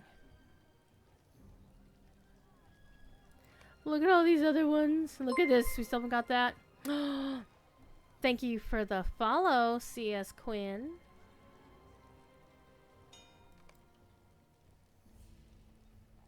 So we have completed the epic story. Yet again. Wow. And I still have a whole level and a smidge to go to get the level cap. So that's fun. More housing decos. Alright, I'm going to send the housing decos to my housing deco person. My Stout X Silver. We'll collect those.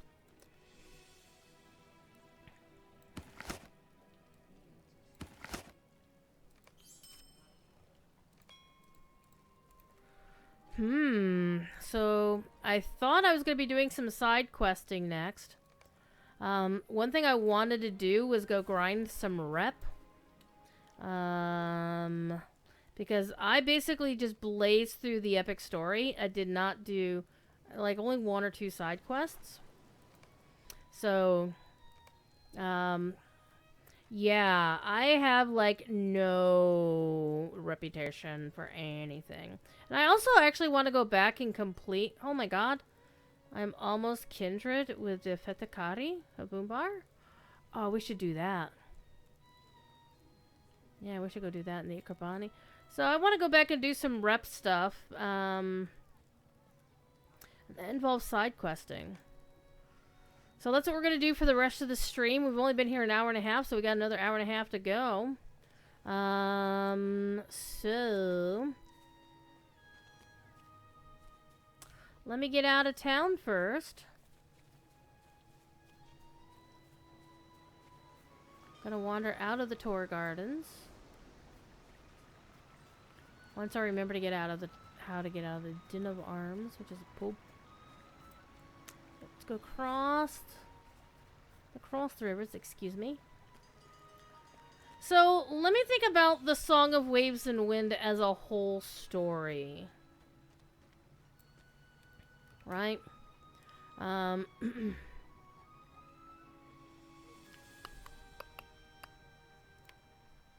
So, we started off with the king wanting to go through. And I have to, you know, we know Maid of Lions loves to play the long game. This is actually one of the shorter long games that he has played. In the fact that in chapter 1, we learned that there was a spy in the king's company working for the heirs of Castamere. But we didn't find out who that was until chapter 18. So that's a long game. That's the kind of long game most MMOs do when they do a lengthy story like this. But this is a short one for Maid of Lions. Okay? He's the sort of dude who does the long game where he plants a character in 2010 and you might find out what happens to them in 2020. That shit's happened before.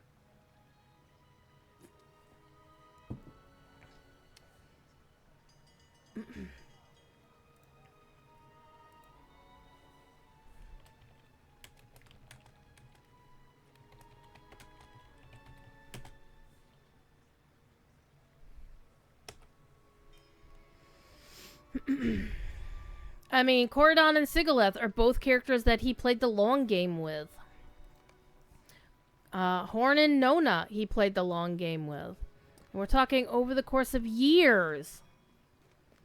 Nigh on a decade.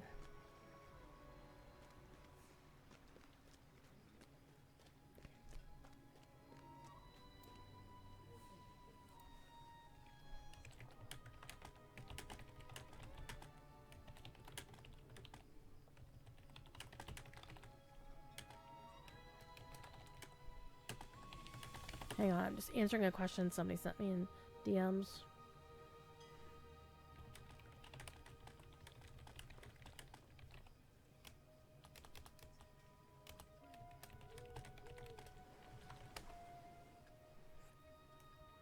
Okay.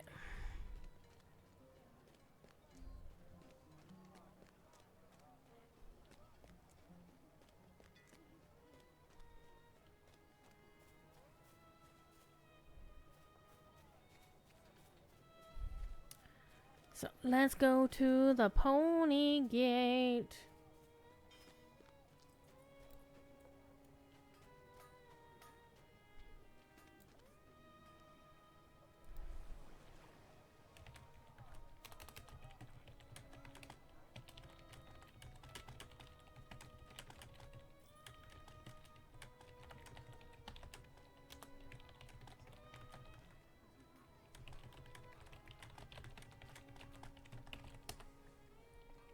Alright, let's go.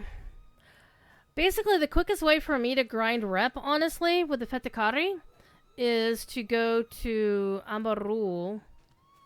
Let me just go to Iridir. Not Girouge, Iridir. There we go.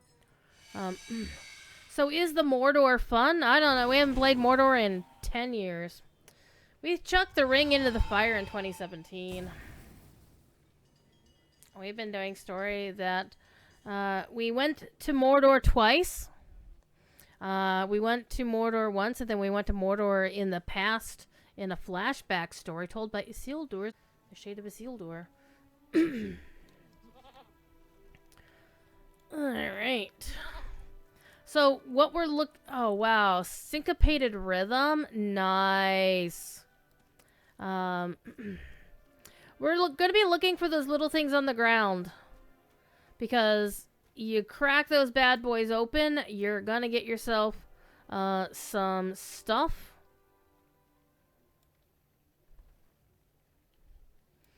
You like that a new character introduced in Before the Shadow line of quest, you get an afterword for 50 levels later in Isengard?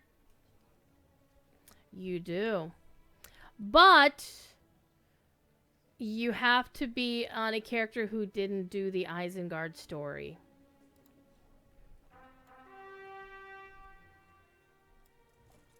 And I appreciate you putting the spoiler stuff in there, the redacted, because some folks haven't played that. Like, Corey hasn't played it. We need to make Corey go back and play it on another character. Or else he has to just acknowledge or agree to let us tell him what we're talking about. Because he never played through Before the Shadow. So he has no idea about that story. Okay, I am looking for those little seed pods on the ground. And you know what? They're probably going to be more of a easier to find outside Jirush. Because the land is so arid, they're easier to spot. We'll do that. We'll go to Jirush instead.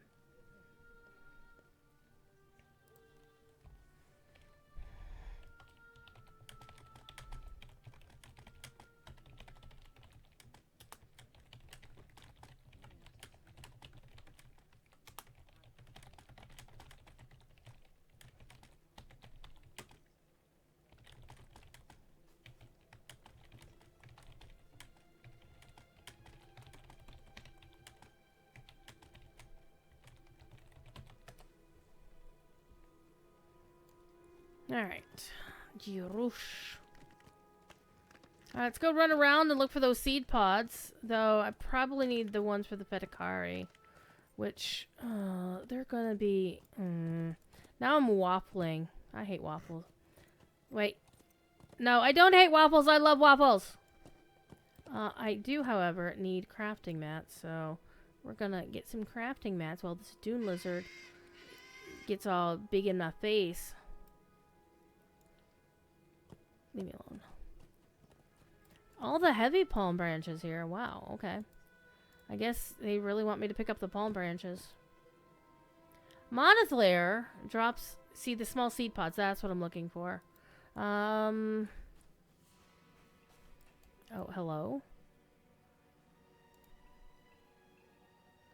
See, if this were DDO, it would say that it's blocked by the rock. Alright. So the thing about these is you get these things. Okay, that's Adurid. I do need the Adurid points, but... Oh, man. I need the ones out of Iridir more.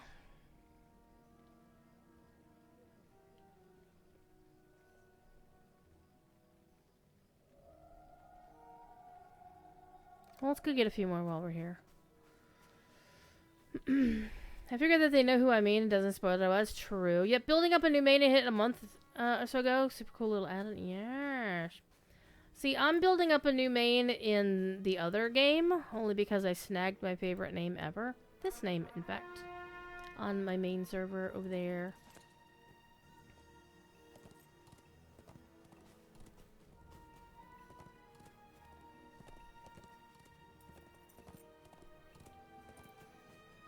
See, the seed pods are way easier to find here. Because you don't have, like, foliage in the way. Even though I do have floaty names set to be on top of everything else. I'm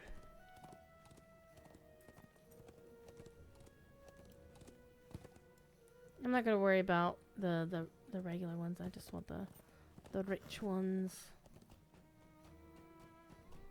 Well, let's ride back to that area. And we'll just pick up stuff on the way.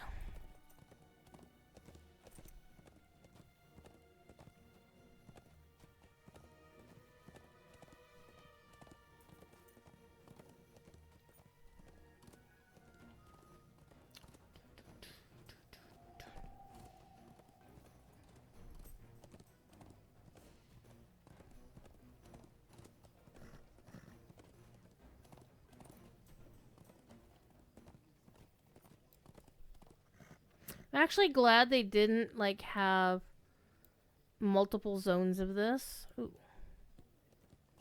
We're going back for this one.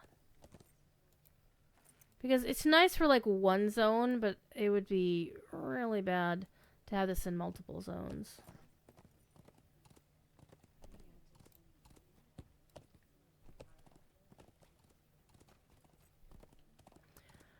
So overall, the story of the Song of Waves and Wind provides a kind of...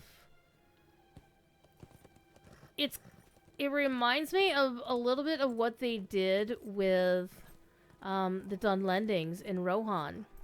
Because we'd all been told that Dunlending's bad, Dunlending's bad. And come to find out, that's not exactly how the story goes. And it really does illustrate an important facet of history and the history discipline as a scholarly discipline.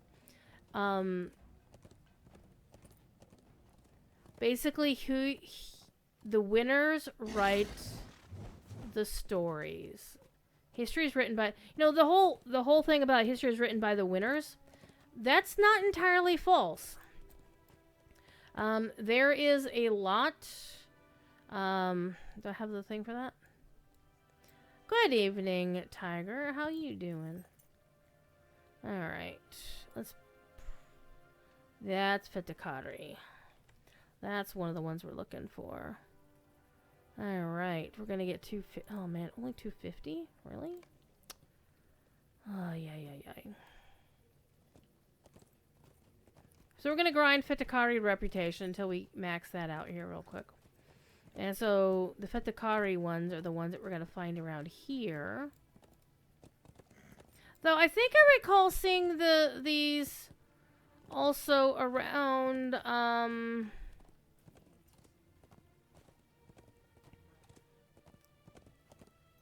in Urashdar, close to it. Oh, there's one right here.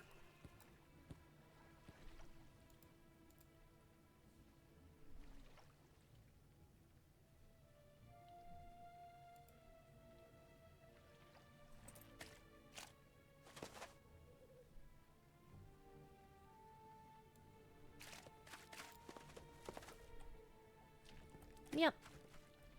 Let me up.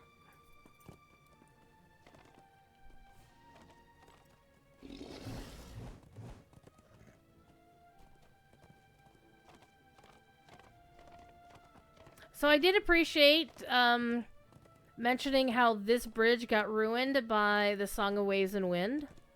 But also cleverly told us that they probably already rebuilt it by now. And look, here it is.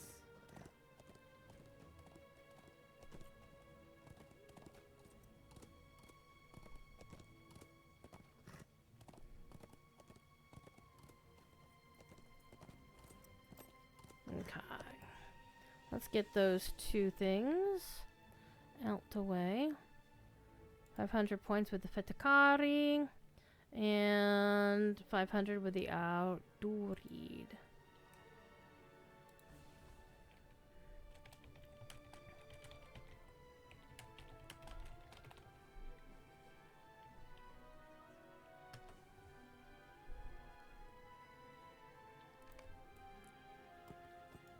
Alright, let's go find some more seed pods and relics. Y'all can run after me if you want to. Hold on, we're gonna pick this up. And then we're gonna go.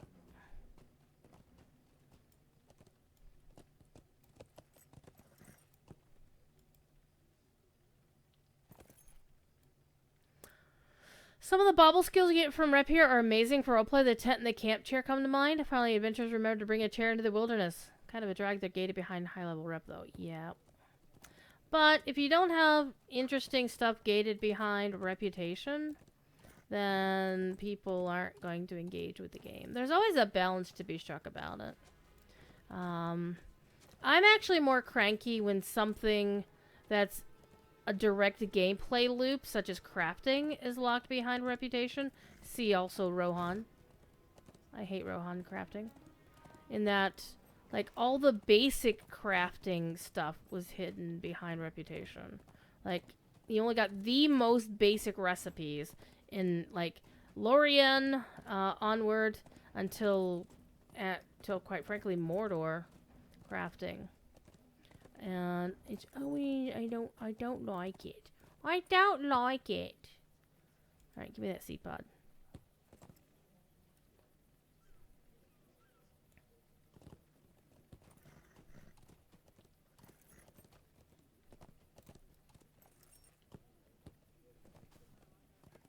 I know there's a lot more seed pods over on that side of things. I remember seeing them all the dang time. So we're going to go over there.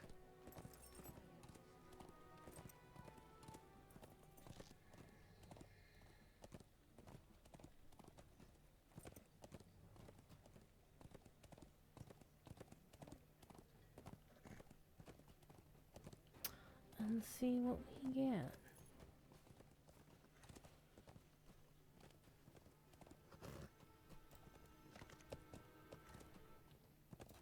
Also, let me quickly clear this out. 250.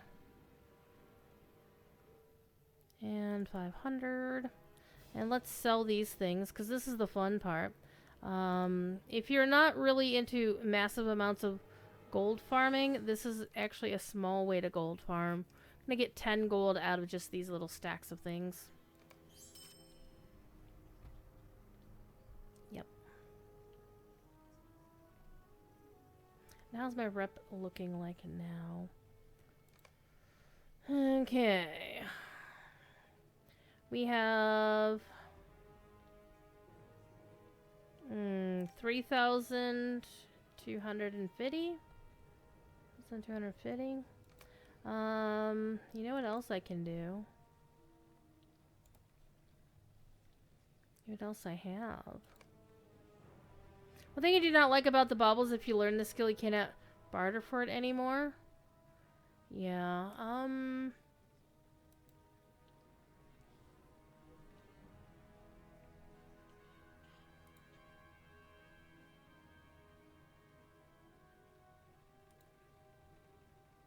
check another something.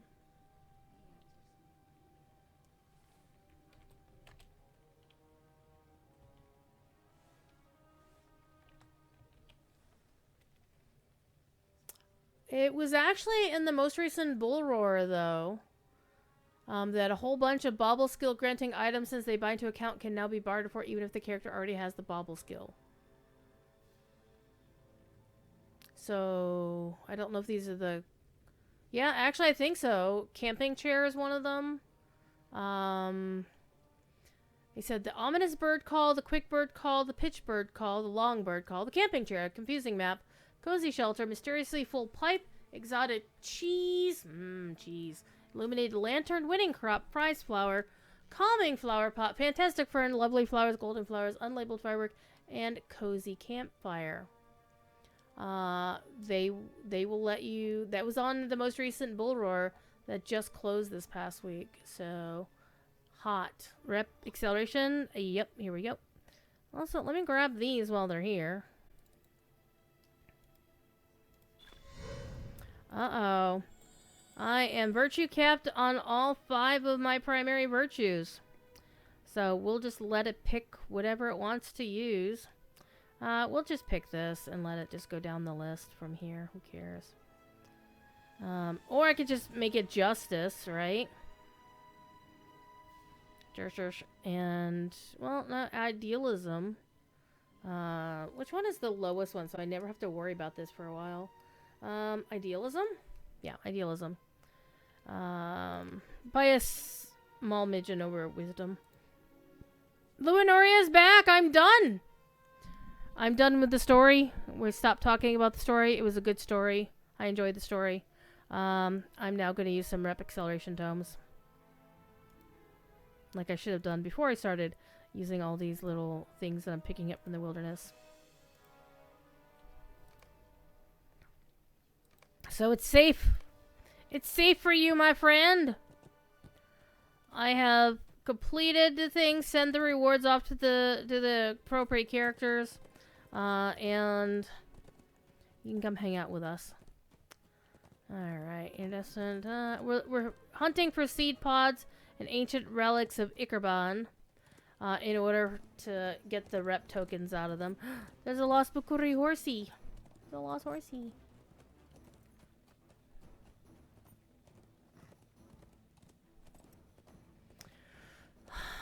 So we can also do side quests, if I really don't want to do side quests right now. I'm just kind of tired. I shoveled a third of my driveway today, and it was the hard bit at the bottom of the driveway where the city snowplows decided to shove stuff back into my driveway. Like the things that they do. So... we're just riding around looking for our little seed ponds, our little relics of Icarbon. All those little thingies we can pick up from the ground. That's going to give us automatic rep with the factions that we're looking for.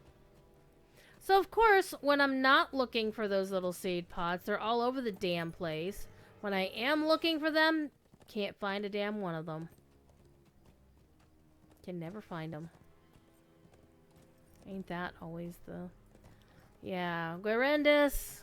I'm sure Guarendis told you that I was done with the epic so you could come back and hang out. Speaking of peas in a pod, there's one. Ooh, there's another one.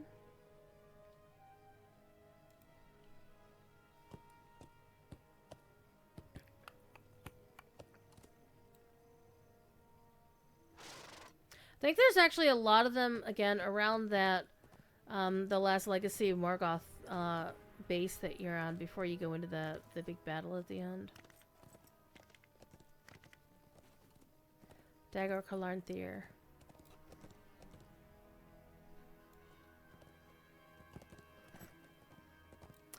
Oh, poop, you have to take down your Yule tree from yours? Why? Leave it up. Nobody cares.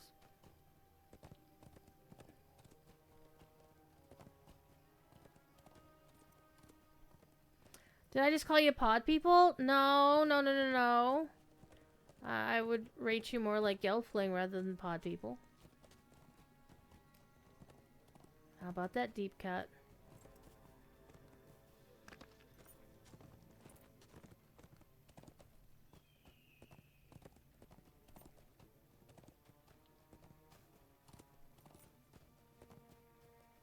Though I'm kind of wondering if the possibility that I'm missing the seed pods because I'm racing all over the landscape. You'd be happy being a podling. They know how to have fun. This is also true. You'd be the member of Spinal Tap whose pod didn't open. Oh. There's a deep cut. Who's hitting me up in Discord now? What do you want? Oh, hold on. Odd stuff.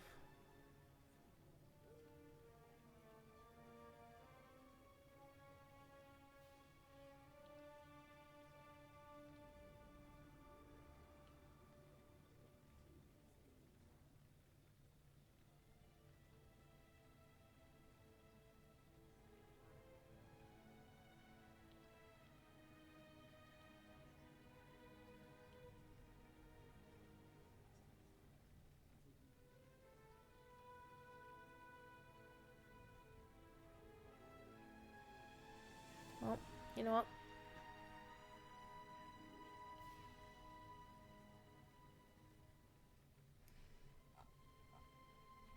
I'll let somebody else deal with it. You'd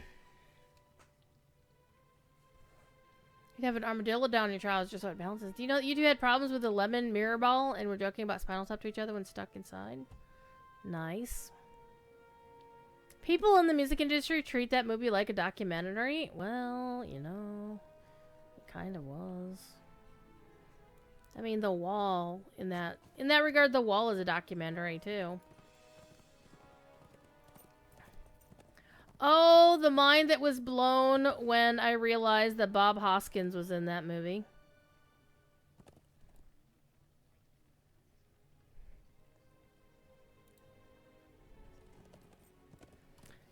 Almost like the same kind of mind-blowing that you realize that Phil Collins was in the movie Hook.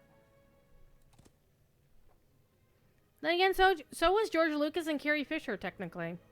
They didn't have speaking parts, but they were in the movie. Alright, let's cut around up here. You know what we could do instead of galloping all of it? Let's put our horse on trot mode. Trot is like my favorite gait of the war steeds. See, look, it's peaceful. You like Carrie Fisher and the Blues Brothers? Who didn't?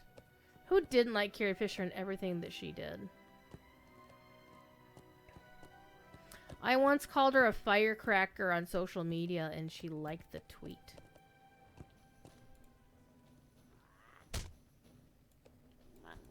Fine.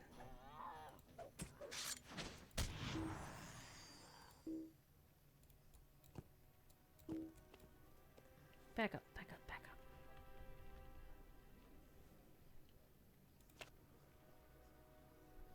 Every lady needs a grenade launcher. True. And an M16. Oh no, my bags are full. Surprise! Alright, well let's use that. And use that. And then loot that. Okay, what was that?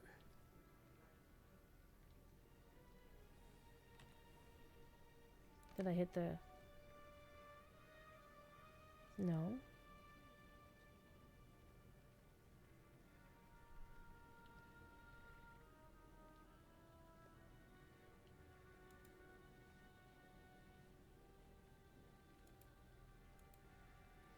We are so close!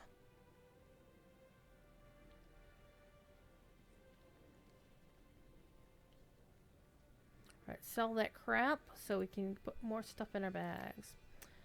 And we're gonna get 14 gold and 300 silver out of it. And this is all just vendor trash. None of this stuff is useful.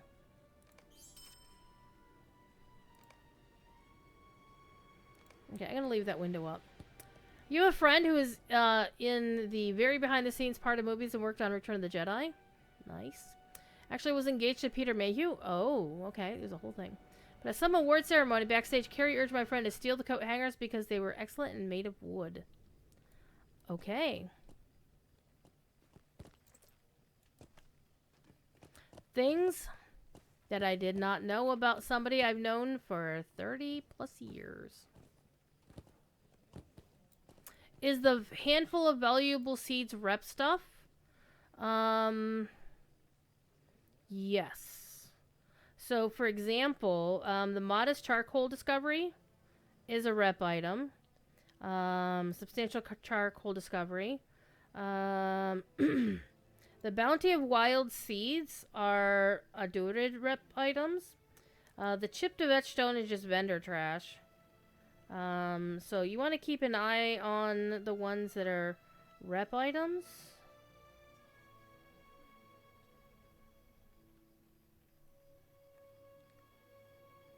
Let me see if I can find one that was the Okay, the handful of unviable seeds. Yeah, these are the ones you were looking at?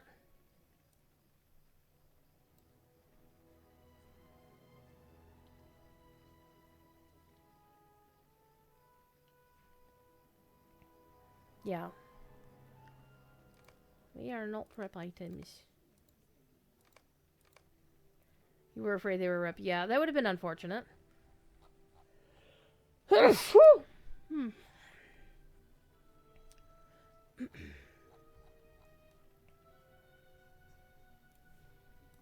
Thank you.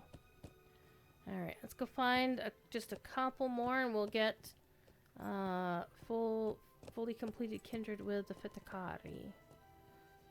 And then we'll start working on the Ikarbani. We're only friends with them.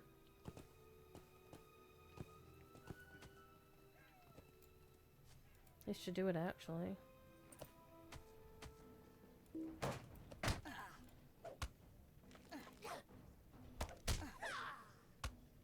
I'm just right click. I just right click, see?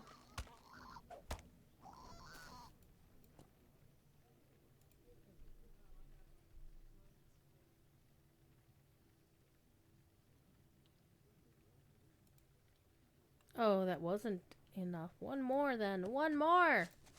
We need 150? 150? 250? 250. I can't math. I was a history major.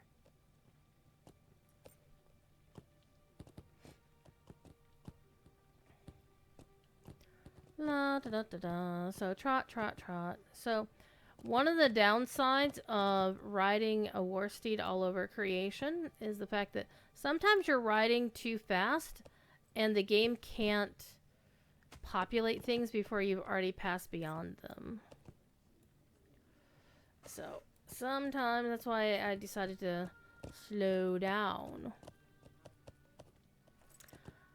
Speaking of slowing down and other things, the next stream is going to be on Thursday in the evening after work. Tomorrow and Wednesday, I will have class with Professor Corey because he's back from Australia.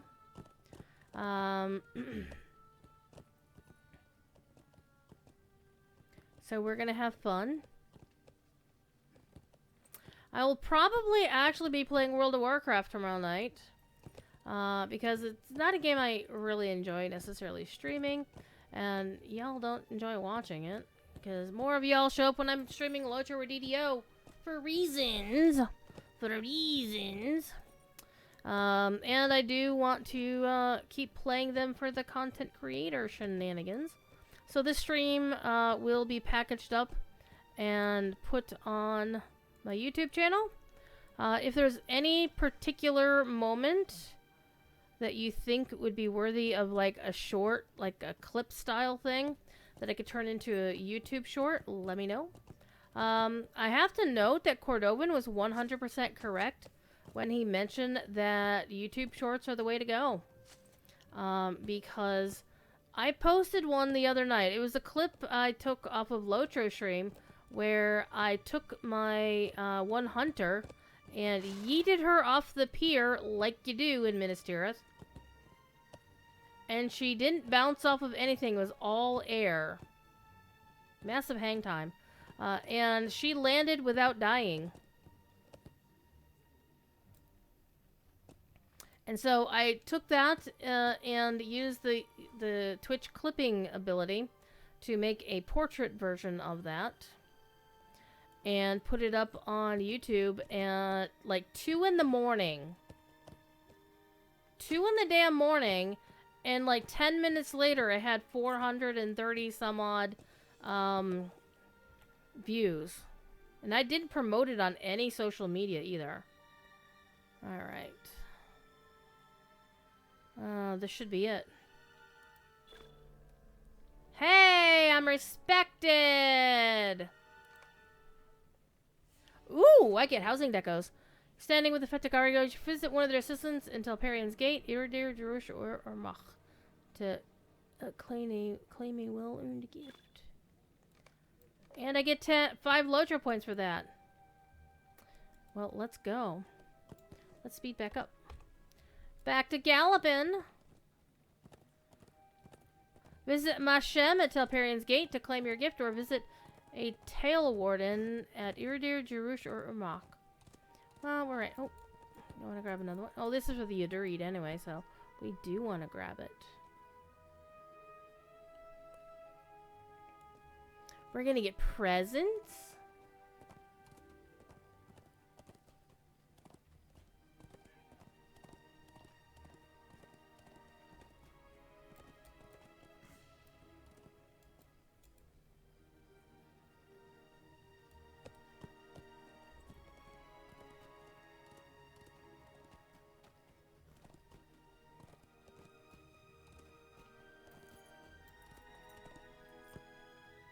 And it's because these are bound to account, you can then use them to send them to your alts.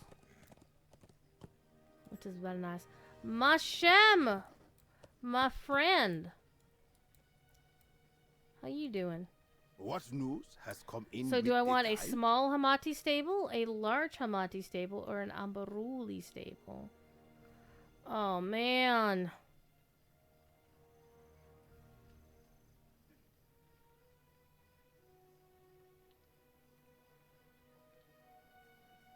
I don't know. I'll go with the large Hamati stable. And then all the rest of this stuff I can just throw away. Because it's all vendor trash.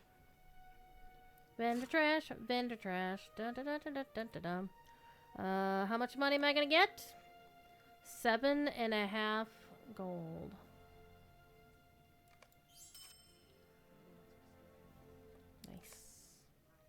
So now I can ignore, yeah,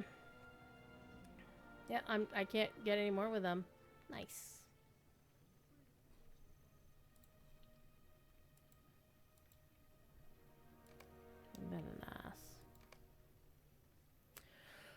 we can do some quests now, I suppose. If we can find any quests to do.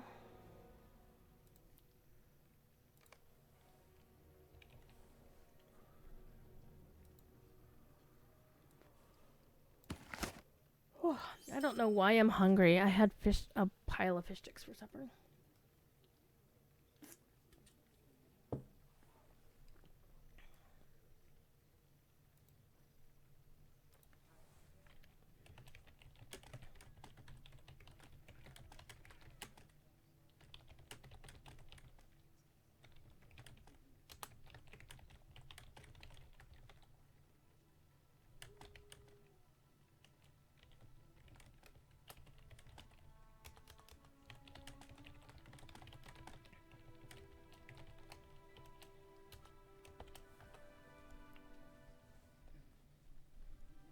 It's really interesting seeing how they just pick the biology of a whole different area. Yep. That's one thing I really find fascinating. Like, that's something you thought about previously, but they're right for the climate. Exactly.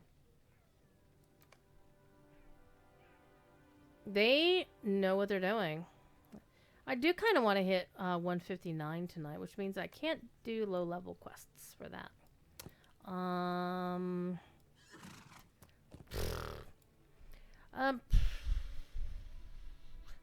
Let's go to Urmak, because I don't have a return to skill for any of these newer areas yet. As you can see, they don't like me. The Kintai... I probably should do the side quest at Sul Madash, though. I do want to get these going, too. But these are going to take a while. I want to do this. I want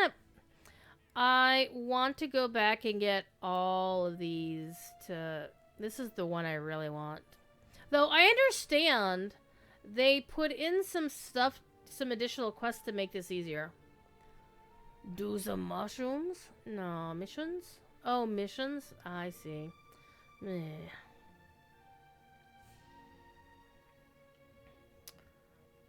The Riders of Standguard. Eventually I'm going to get this one and get the last thing. This is like one of... Okay. I have a series I have kind of been stumbling getting back to called The Catch-Up Completionist. And one of the things I did not do in the series was go back and do the reputation tracks for all those areas. But thing is, one of the deeds for the Great River, in order to get the very last tick for the exploration deed of Standguard, is you need to be, I think, at ally level or higher to get into their rep hall or whatever. Into that last place to finish the deed off. Hold on, let me go find it. It's Ravanian. I also need to get off my ass and finish that deed. Where's the Great River? Yeah, the Standguard Explorer is the abandoned house requires a reputation.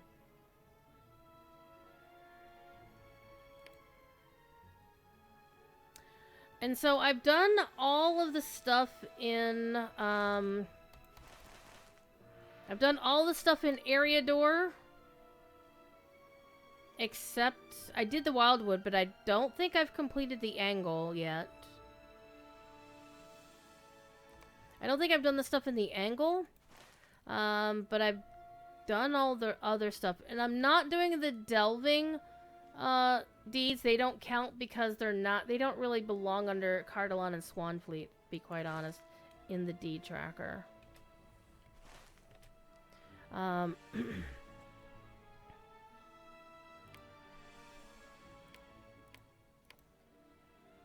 See, all these Delving ones should be in their own separate tab. They should not be anywhere near Cardolan and Swanfleet. So, aside from these, I've done all of the other deeds in these areas. But I've done all of the deeds in the Lone Lands, North Downs. Again, everything except the Angle out of the Trollshaws.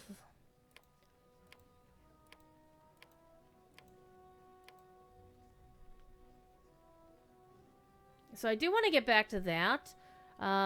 And now that I've completed the epic story, I feel like I can go back to that, because I always wanted to do the epic story first. And then Robanian is basically where I would pick up. I haven't done this one yet, because this one requires you to do this thing 15 times.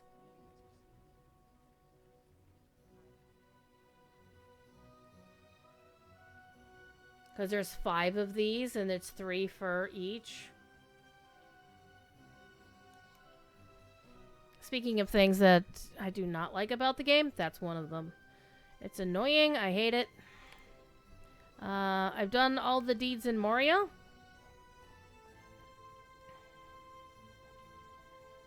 Look at all those deeds, all those Slayer deeds.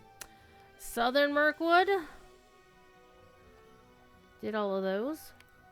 Then I would pick up at the Great River.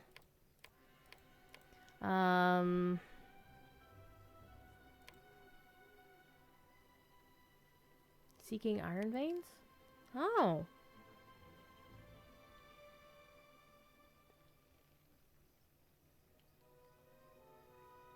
That one shouldn't be too hard. Theoretically. Yeah, some of these won't take too long. So go to these 2 places. Okay. And since I'm super over leveled, none of these will be difficult.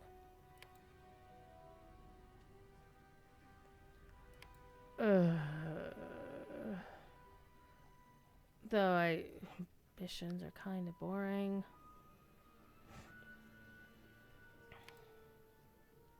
Blood of Azog.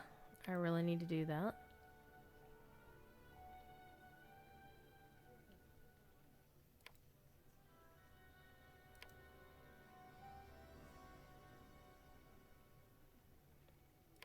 Though this would be kind of difficult because you'd have to do the raid. I don't know, maybe you can you do the raid solo now? The Palo Khazad-dûm? Though, again, they really should be putting like instance and raid shit behind story-based stuff. That's in my opinion. And then, of course, Gundabad. Gundabad! Crystal Hunter. I need to finish that. And all the exploration deeds. And all the Slayer deeds. Again, Gundabad, it was one that I did mostly for the main story. Did a little bit of the side quest, but the main story in Gundabad was cute.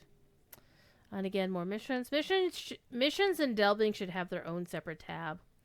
If they ever go back and redo the deed log, they should just build it from the ground up. And reorder a lot of these things and put them in different places. Hobbies have done absolutely nothing for birding whatsoever. And I've only gotten one of the rare fish. One rare fishy, and it was a starry flounder. Or bundle them under skirmishes? Maybe, I guess. I don't know. But there's a lot of stuff for skirmishes.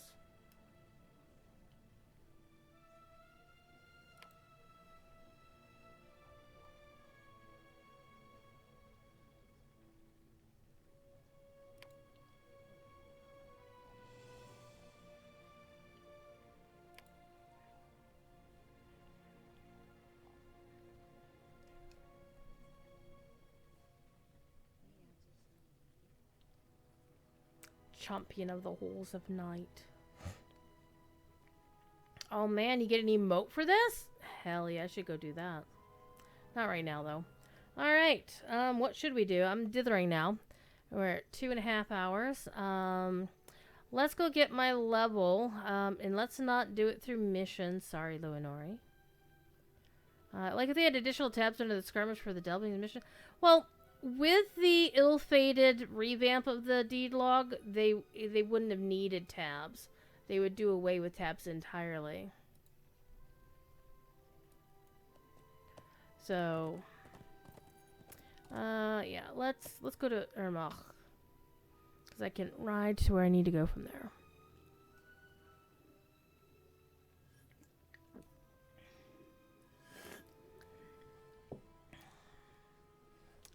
Who's tagging me in Discord and which server is it in?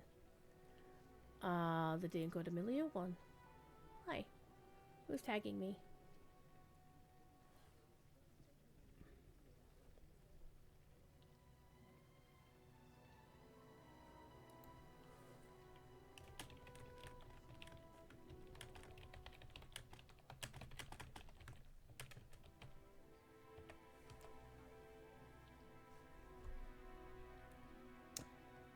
Alright.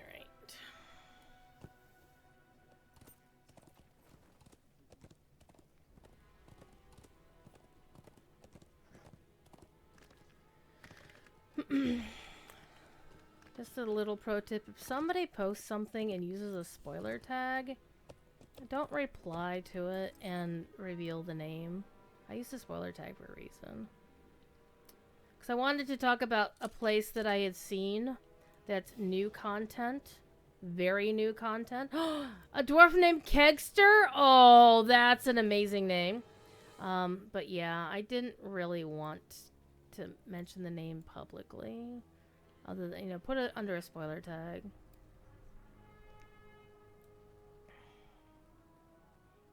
And if you want to make the joke, just DM it to me. Anywho. Here's our Ikebani reward vendor. Hi. Oh. Hashdalgur, stranger. Oh, you're giving me missions to do. I don't know. But I get to choose these things, and I need these two at least. This one I can ignore because you can see it's got a red border on it. Well, I guess the weekly could be useful. And also we can do tasks. 'Cause, you know, I have task items. So let's see what we've got out of task items here.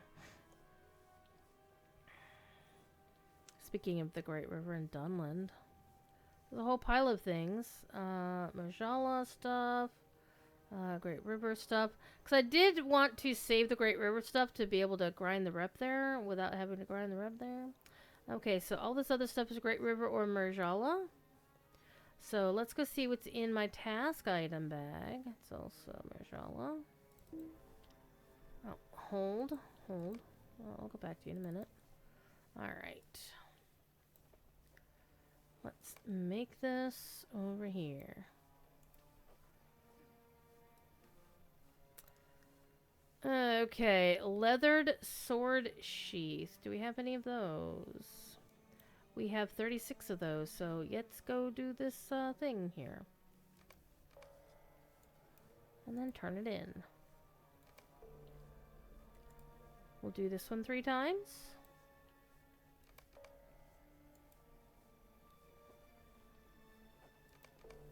Today is a good day.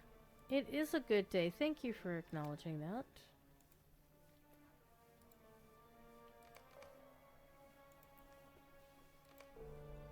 Alright, what else we got?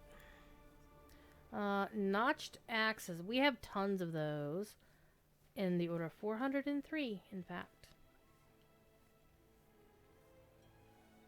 We have a few.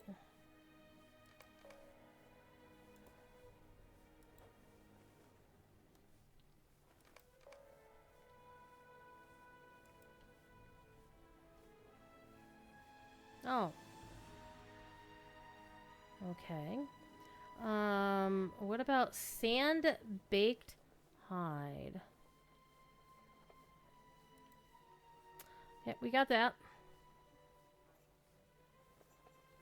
Oh, I did not. Okay, never mind.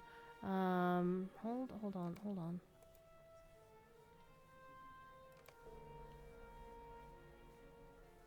Maybe I just not to be so hasty.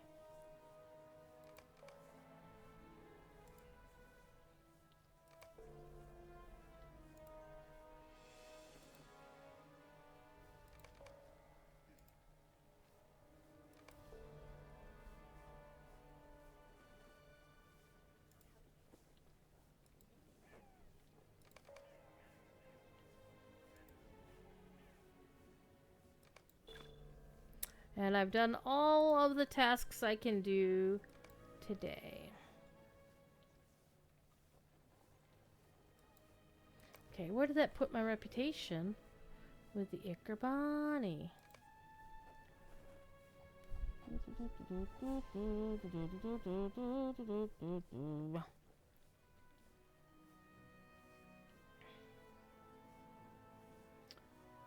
I am now a good friend of theirs. Okay. And you also have Ikerban mission. Oh, you're the person. Oh, leave me alone. So you have the Ikerban missions to do. Okay. Well, I don't just want to do missions. I like to do story stuff. Missions are not story. The whole task system is like every free people told us babies, practically from birth, that littering was bad, so they very responsibly cleaned up all the sword sheaths and broken metal clubs. See, you know, they're trying to prevent people from getting,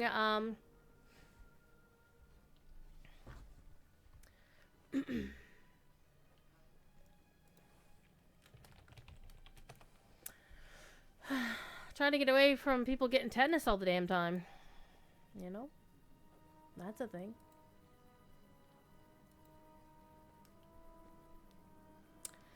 Alright. Let's go to the stable master. And we'll start where we started with the story of... So let me just get those out of the way. Of the current expansion. Except for rusty daggers and old boots, which get chucked into the pond and bywater in astonishing numbers.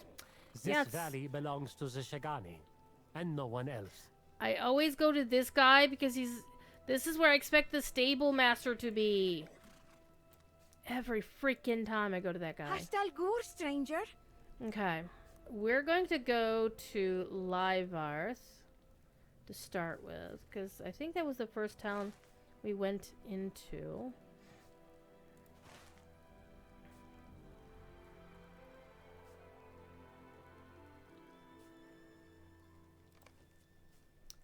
In Adagim.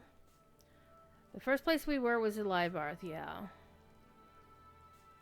So we'll go there and see if we have any stuff to do. Hastal Gur, stranger. Let's go! Because I pointedly did not do most of the side quests, so we're going back to Adagim the Molderwood. And there is indeed a quest.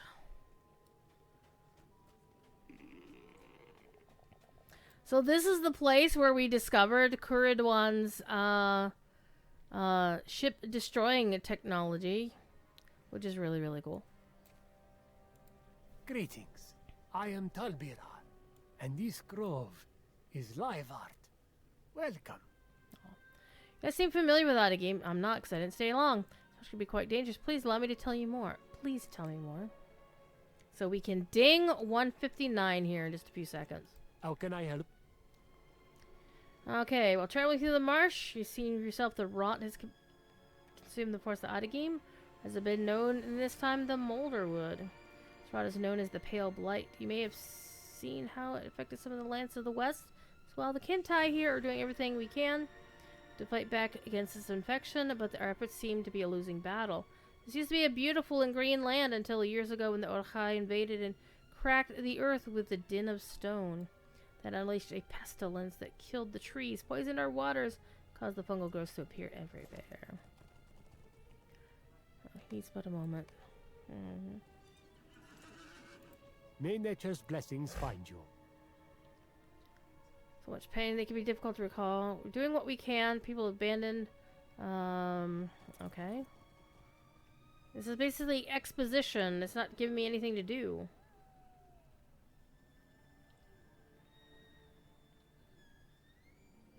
I'm either brave or naive. I can be both. If you wish to help, there's much you can do. Okay. Give me stuff to do. I like chores. I shoveled my driveway this morning. We're good. Okay. I know I saw them earlier in not Jerush, but in Iridir. I'm like, oh wow, that's such a great name.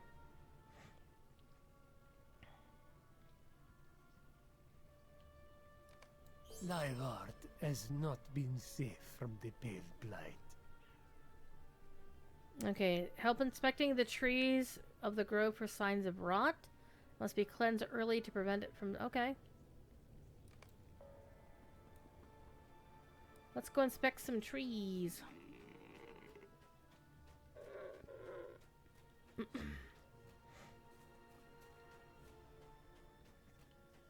Yeah, this one's pretty far gone.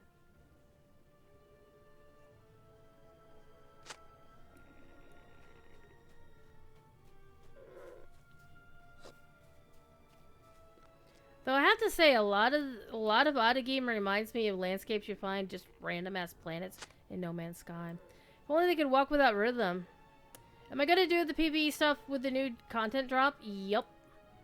One of my favorite RPers from the UK, the one that I like to RP with the most, he's actually coming back with a new character, and I'm real happy. Because he's a good role player, not part of the usual crew. I mean, he is, but he isn't. He's somebody that I hadn't known for a while, and he's one of the only people who's actually role playing with my character. So that was. Oh look, hello, gimme. I gathered a lump of red clay. That's nice. Crafting mats for scholars. Alright, where's the last tree I need to look at? It's over here. And he had stopped role-playing and killed off his character because real life was getting in the way, and then he realized he missed all of us. And that real life rearranged itself anyway, so he's like, okay, I can come back. We're like, cool. May nature's blessings find you. Has begun to succumb to the rot. I will continue to defend the grove until your dying breath. These chieftains and Sulmadash have abandoned us here. Ooh, and many withdrew to the settlement. They will provide no aid to us, nor would I ask it of them. From them. So it falls to the kindness of strangers. If you wish to be of help, you have tasks for an adventurer like me? Cool. There we go. There's our ding. I have done dinged. I am a single level away from level cap.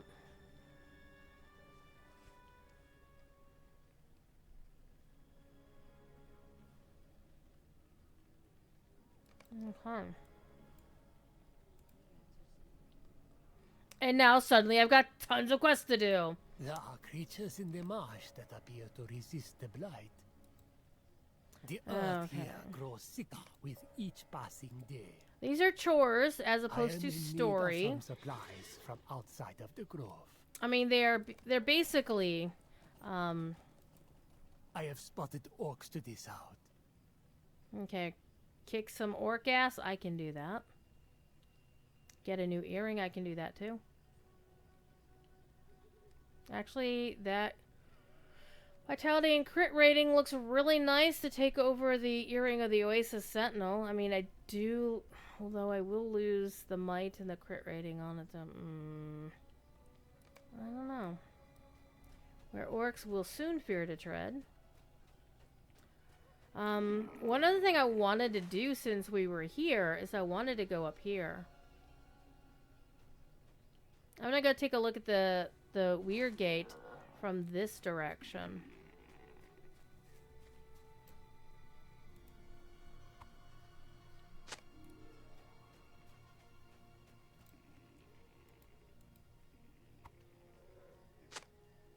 Probably gonna go for another 20 minutes, and then I'm gonna go kick off and rest from my long day of doing actual real life chores. Let's go ride to the northwest. I'm sorry, the northeast. The other west. Someone was playing this game tonight. Someone was playing this game tonight. I just saw that so-and-so just logged off. Alright, we're coming back for those. I want to go this way first. See, I also want to be able to start using these. Are you hitting me?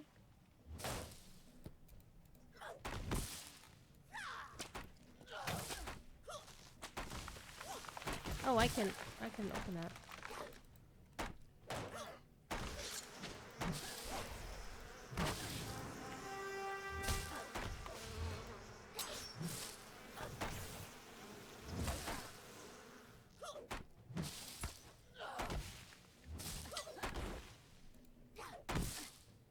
Oh, fine. Lazy. I'm like, okay, whatever. Somebody. Oh, I'm getting shot by this butthead. Hi. Come here, you. Yeah, you guys are a lot easier to kill now. Ha ha. Okay. What was I'm looking at here? Come on. This is for the quest, isn't it? Okay, I'm really hating the fact that the tooltip won't stay around. Fine, I'll just... I mean, it's too far away. I'm right here. Oh, I do need the key. I have the rep, but I need the key. It means I need to craft the key, which means I need to go talk to somebody to be able to make the damn key. Hold on. Seriously, why can't the tooltip stay on there for 5 seconds? Okay, so I need to learn how to make a Kenta harvesting tool.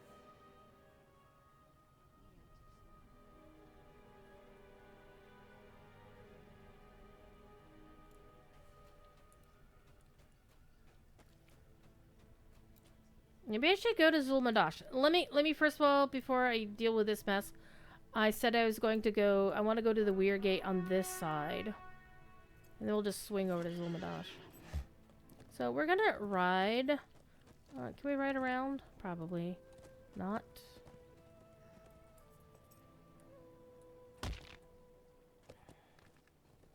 Yeah, we did. Ha ha ha ha.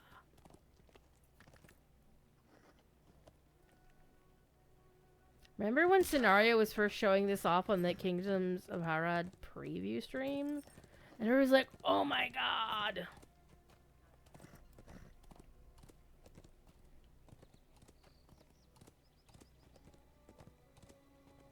Because there's nowhere else in Lotro that looks like this.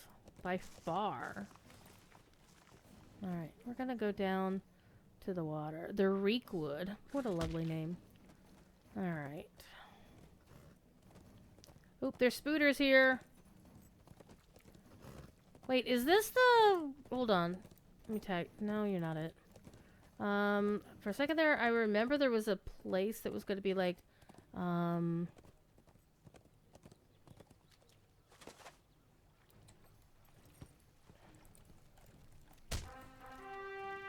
It was going to be like... I might be thinking of a different zone. Like a group questing area. Can I pick that up? Oh, it also requires a key. But we wanted the silver deposit. Come here, come here, come here! Gimme.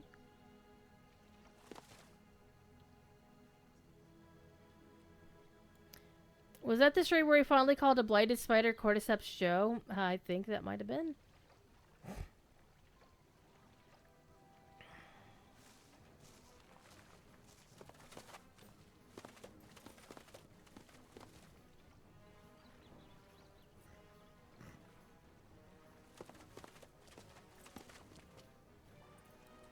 Okay. You gotta go this way now.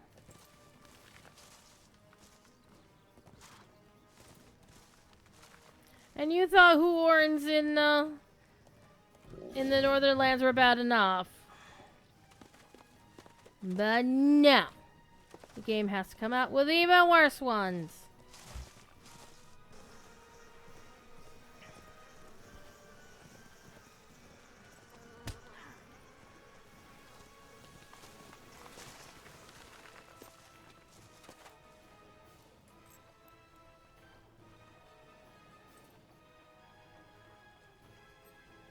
You know, I never did actually swim to the west of, whoops, I fell in the water.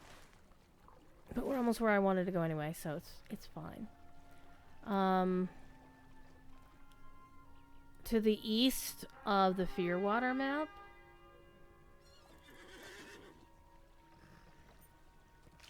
Oops. Fell in the water again. I just want to go swimming until I get where I'm going. Okay, so it's fascinating to me that I probably should have gone exploring it a little bit more. to find this.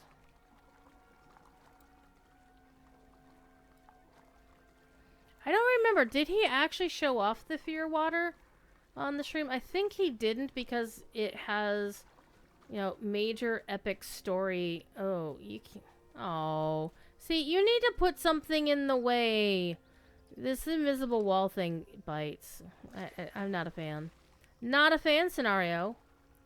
Because people can see this and they wonder what this is. And they see the symbol of the black snake up there and they're like, oh, okay.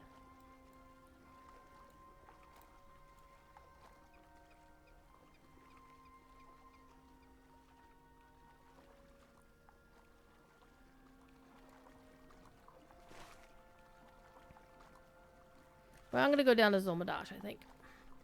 You're imagining a Lotra rewrite of the lyrics to Cotton Eye Joe? Maybe.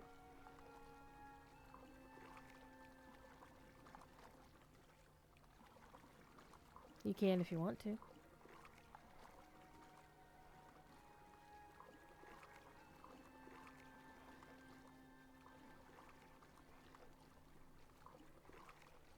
You'd think this would be actual land, but it might not be.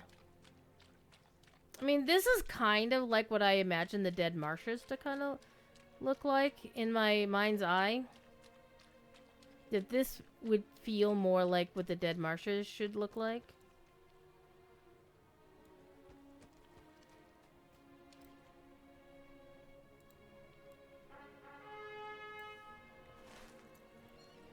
We got a ways to go. We got a long ways to go.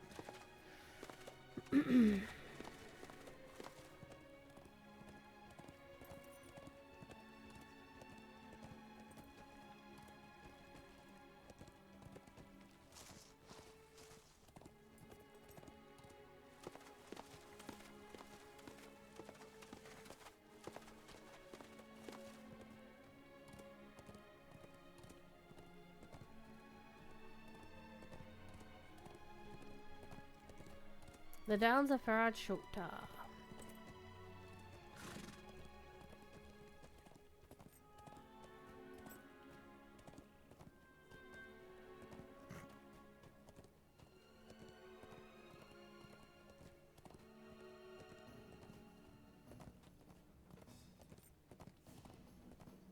Hi.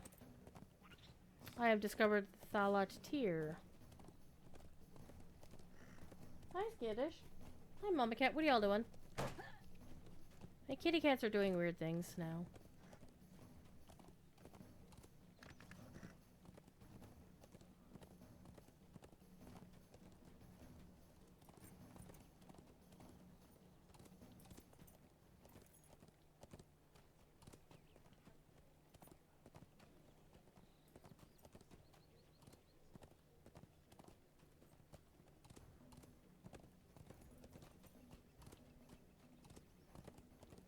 This is a long ride. So we'll be back on Thursday. I don't know if I'm going to be playing Locho or DDO. We'll pick one. If we play DDO, I'm going to bring back my Let the Dice Decide thing. And we're going to play whatever character that the /roll command tells me I should play. That should be fun. If I play Lotro, I'll play some more Lotro. We'll find out in a minute. Not in a minute, when I feel like it. When I feel like deciding what I'm going to play. It'll probably be sometime on Thursday when I decide.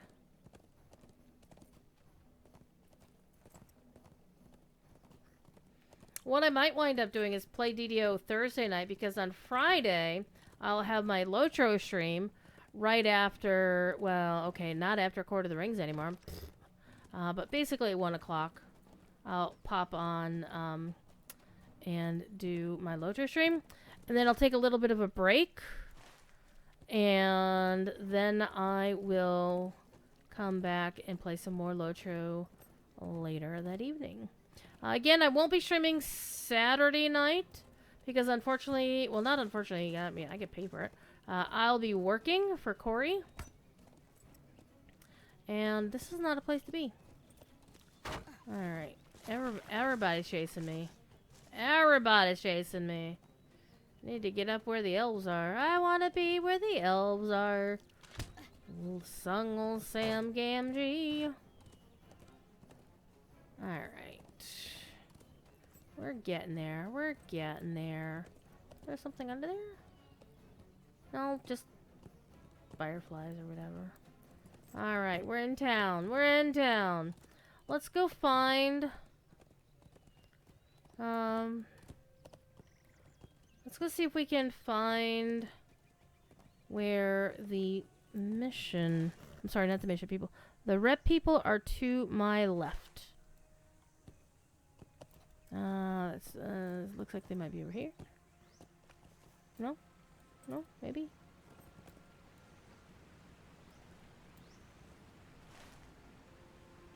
Yeah, still to my left. I circled around.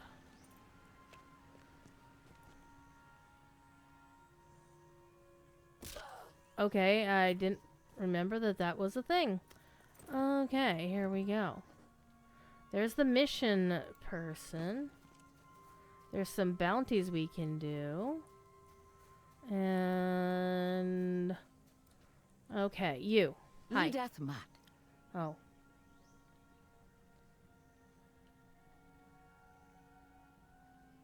Oh, Hunter's Guild happiness. Okay. But you. It is good to see you.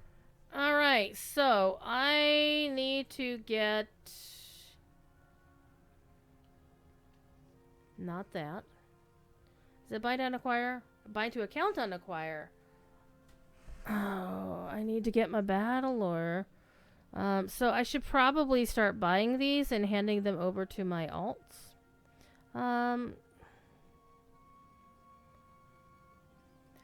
These are what I need. Harvest tool made. And Kintai harvesting tool. And they need Morai planks. And so a scholar can can supply these. And a forester. Okay. Alright. I think I understand.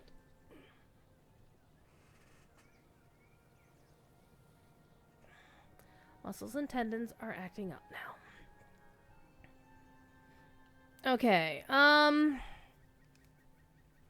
Woodworker. Okay, so I need to buy this and give it to my woodworker character. But I can't buy it yet.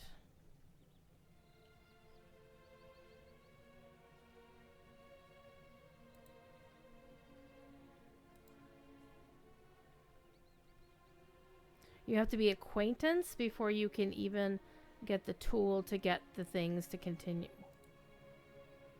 Then friend. There's the housing decos. Ally. More housing decos and a couple crafting things. Lots of housing decos. More housing decos.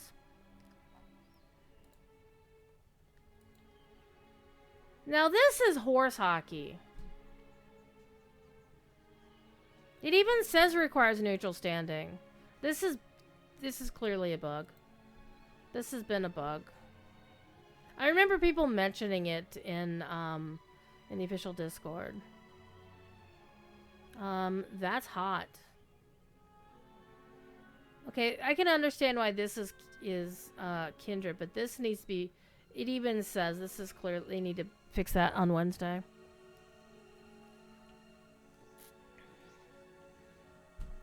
Because like all the other travel skills are require neutral. So should be the same as all these. Okay, well. So in order for me to get what I need to be acquaintance first. To get the recipe to make the tools.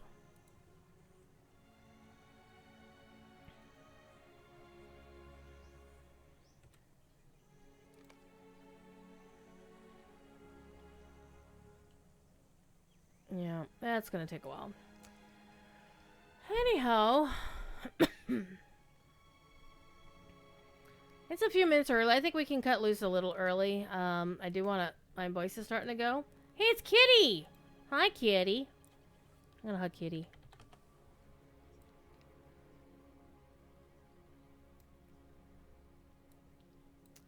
Kitty has helped me get Professor Corey sorted out in term... There's my camera. We helped Corey raid. Kitty was the raid leader for getting Professor Corey through the Abyss of Mordath. What was that other raid we did? I don't know. But we definitely did the Abyss. Anyhow, I think we're going to call it a few minutes early. I actually feeling a little hungry. So I'm going to go get something to snack on. Probably a bowl of soup or something warm. You still need to do Abyss and get your bookshelf? Yeah. I need to do Abyss on this character. And do the things. But it was fun. It was fun to be part of it. I have gotten my character way better healing gear now. Afterwards. Oops. She's got 150 healing gear now. She did not have that before. So, thank y'all for watching. Let me see. Anybody that I've who's let me see what's going on here.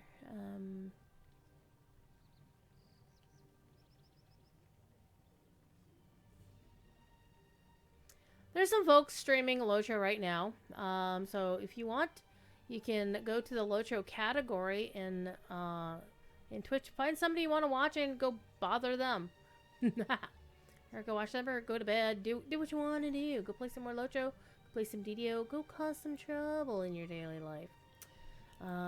But thanks for all the follows today. Thanks for the raids. And yeah, yes. Wait a minute. I just deleted an email that I should have read first. Where did it go? I'm looking in the wrong folder. Alright. Oh yeah. That's my Devil or something. Alright. I'm gonna get out of here. Stardew Valley time? Hell yeah. I don't know what I'm gonna do for the rest of the night. I'm probably just gonna chill out and hang out. And yeah, I'm gonna do that. Alright, talk to y'all later. Be good. If you can't be good at it. I'll see y'all on the flip side. Bye now.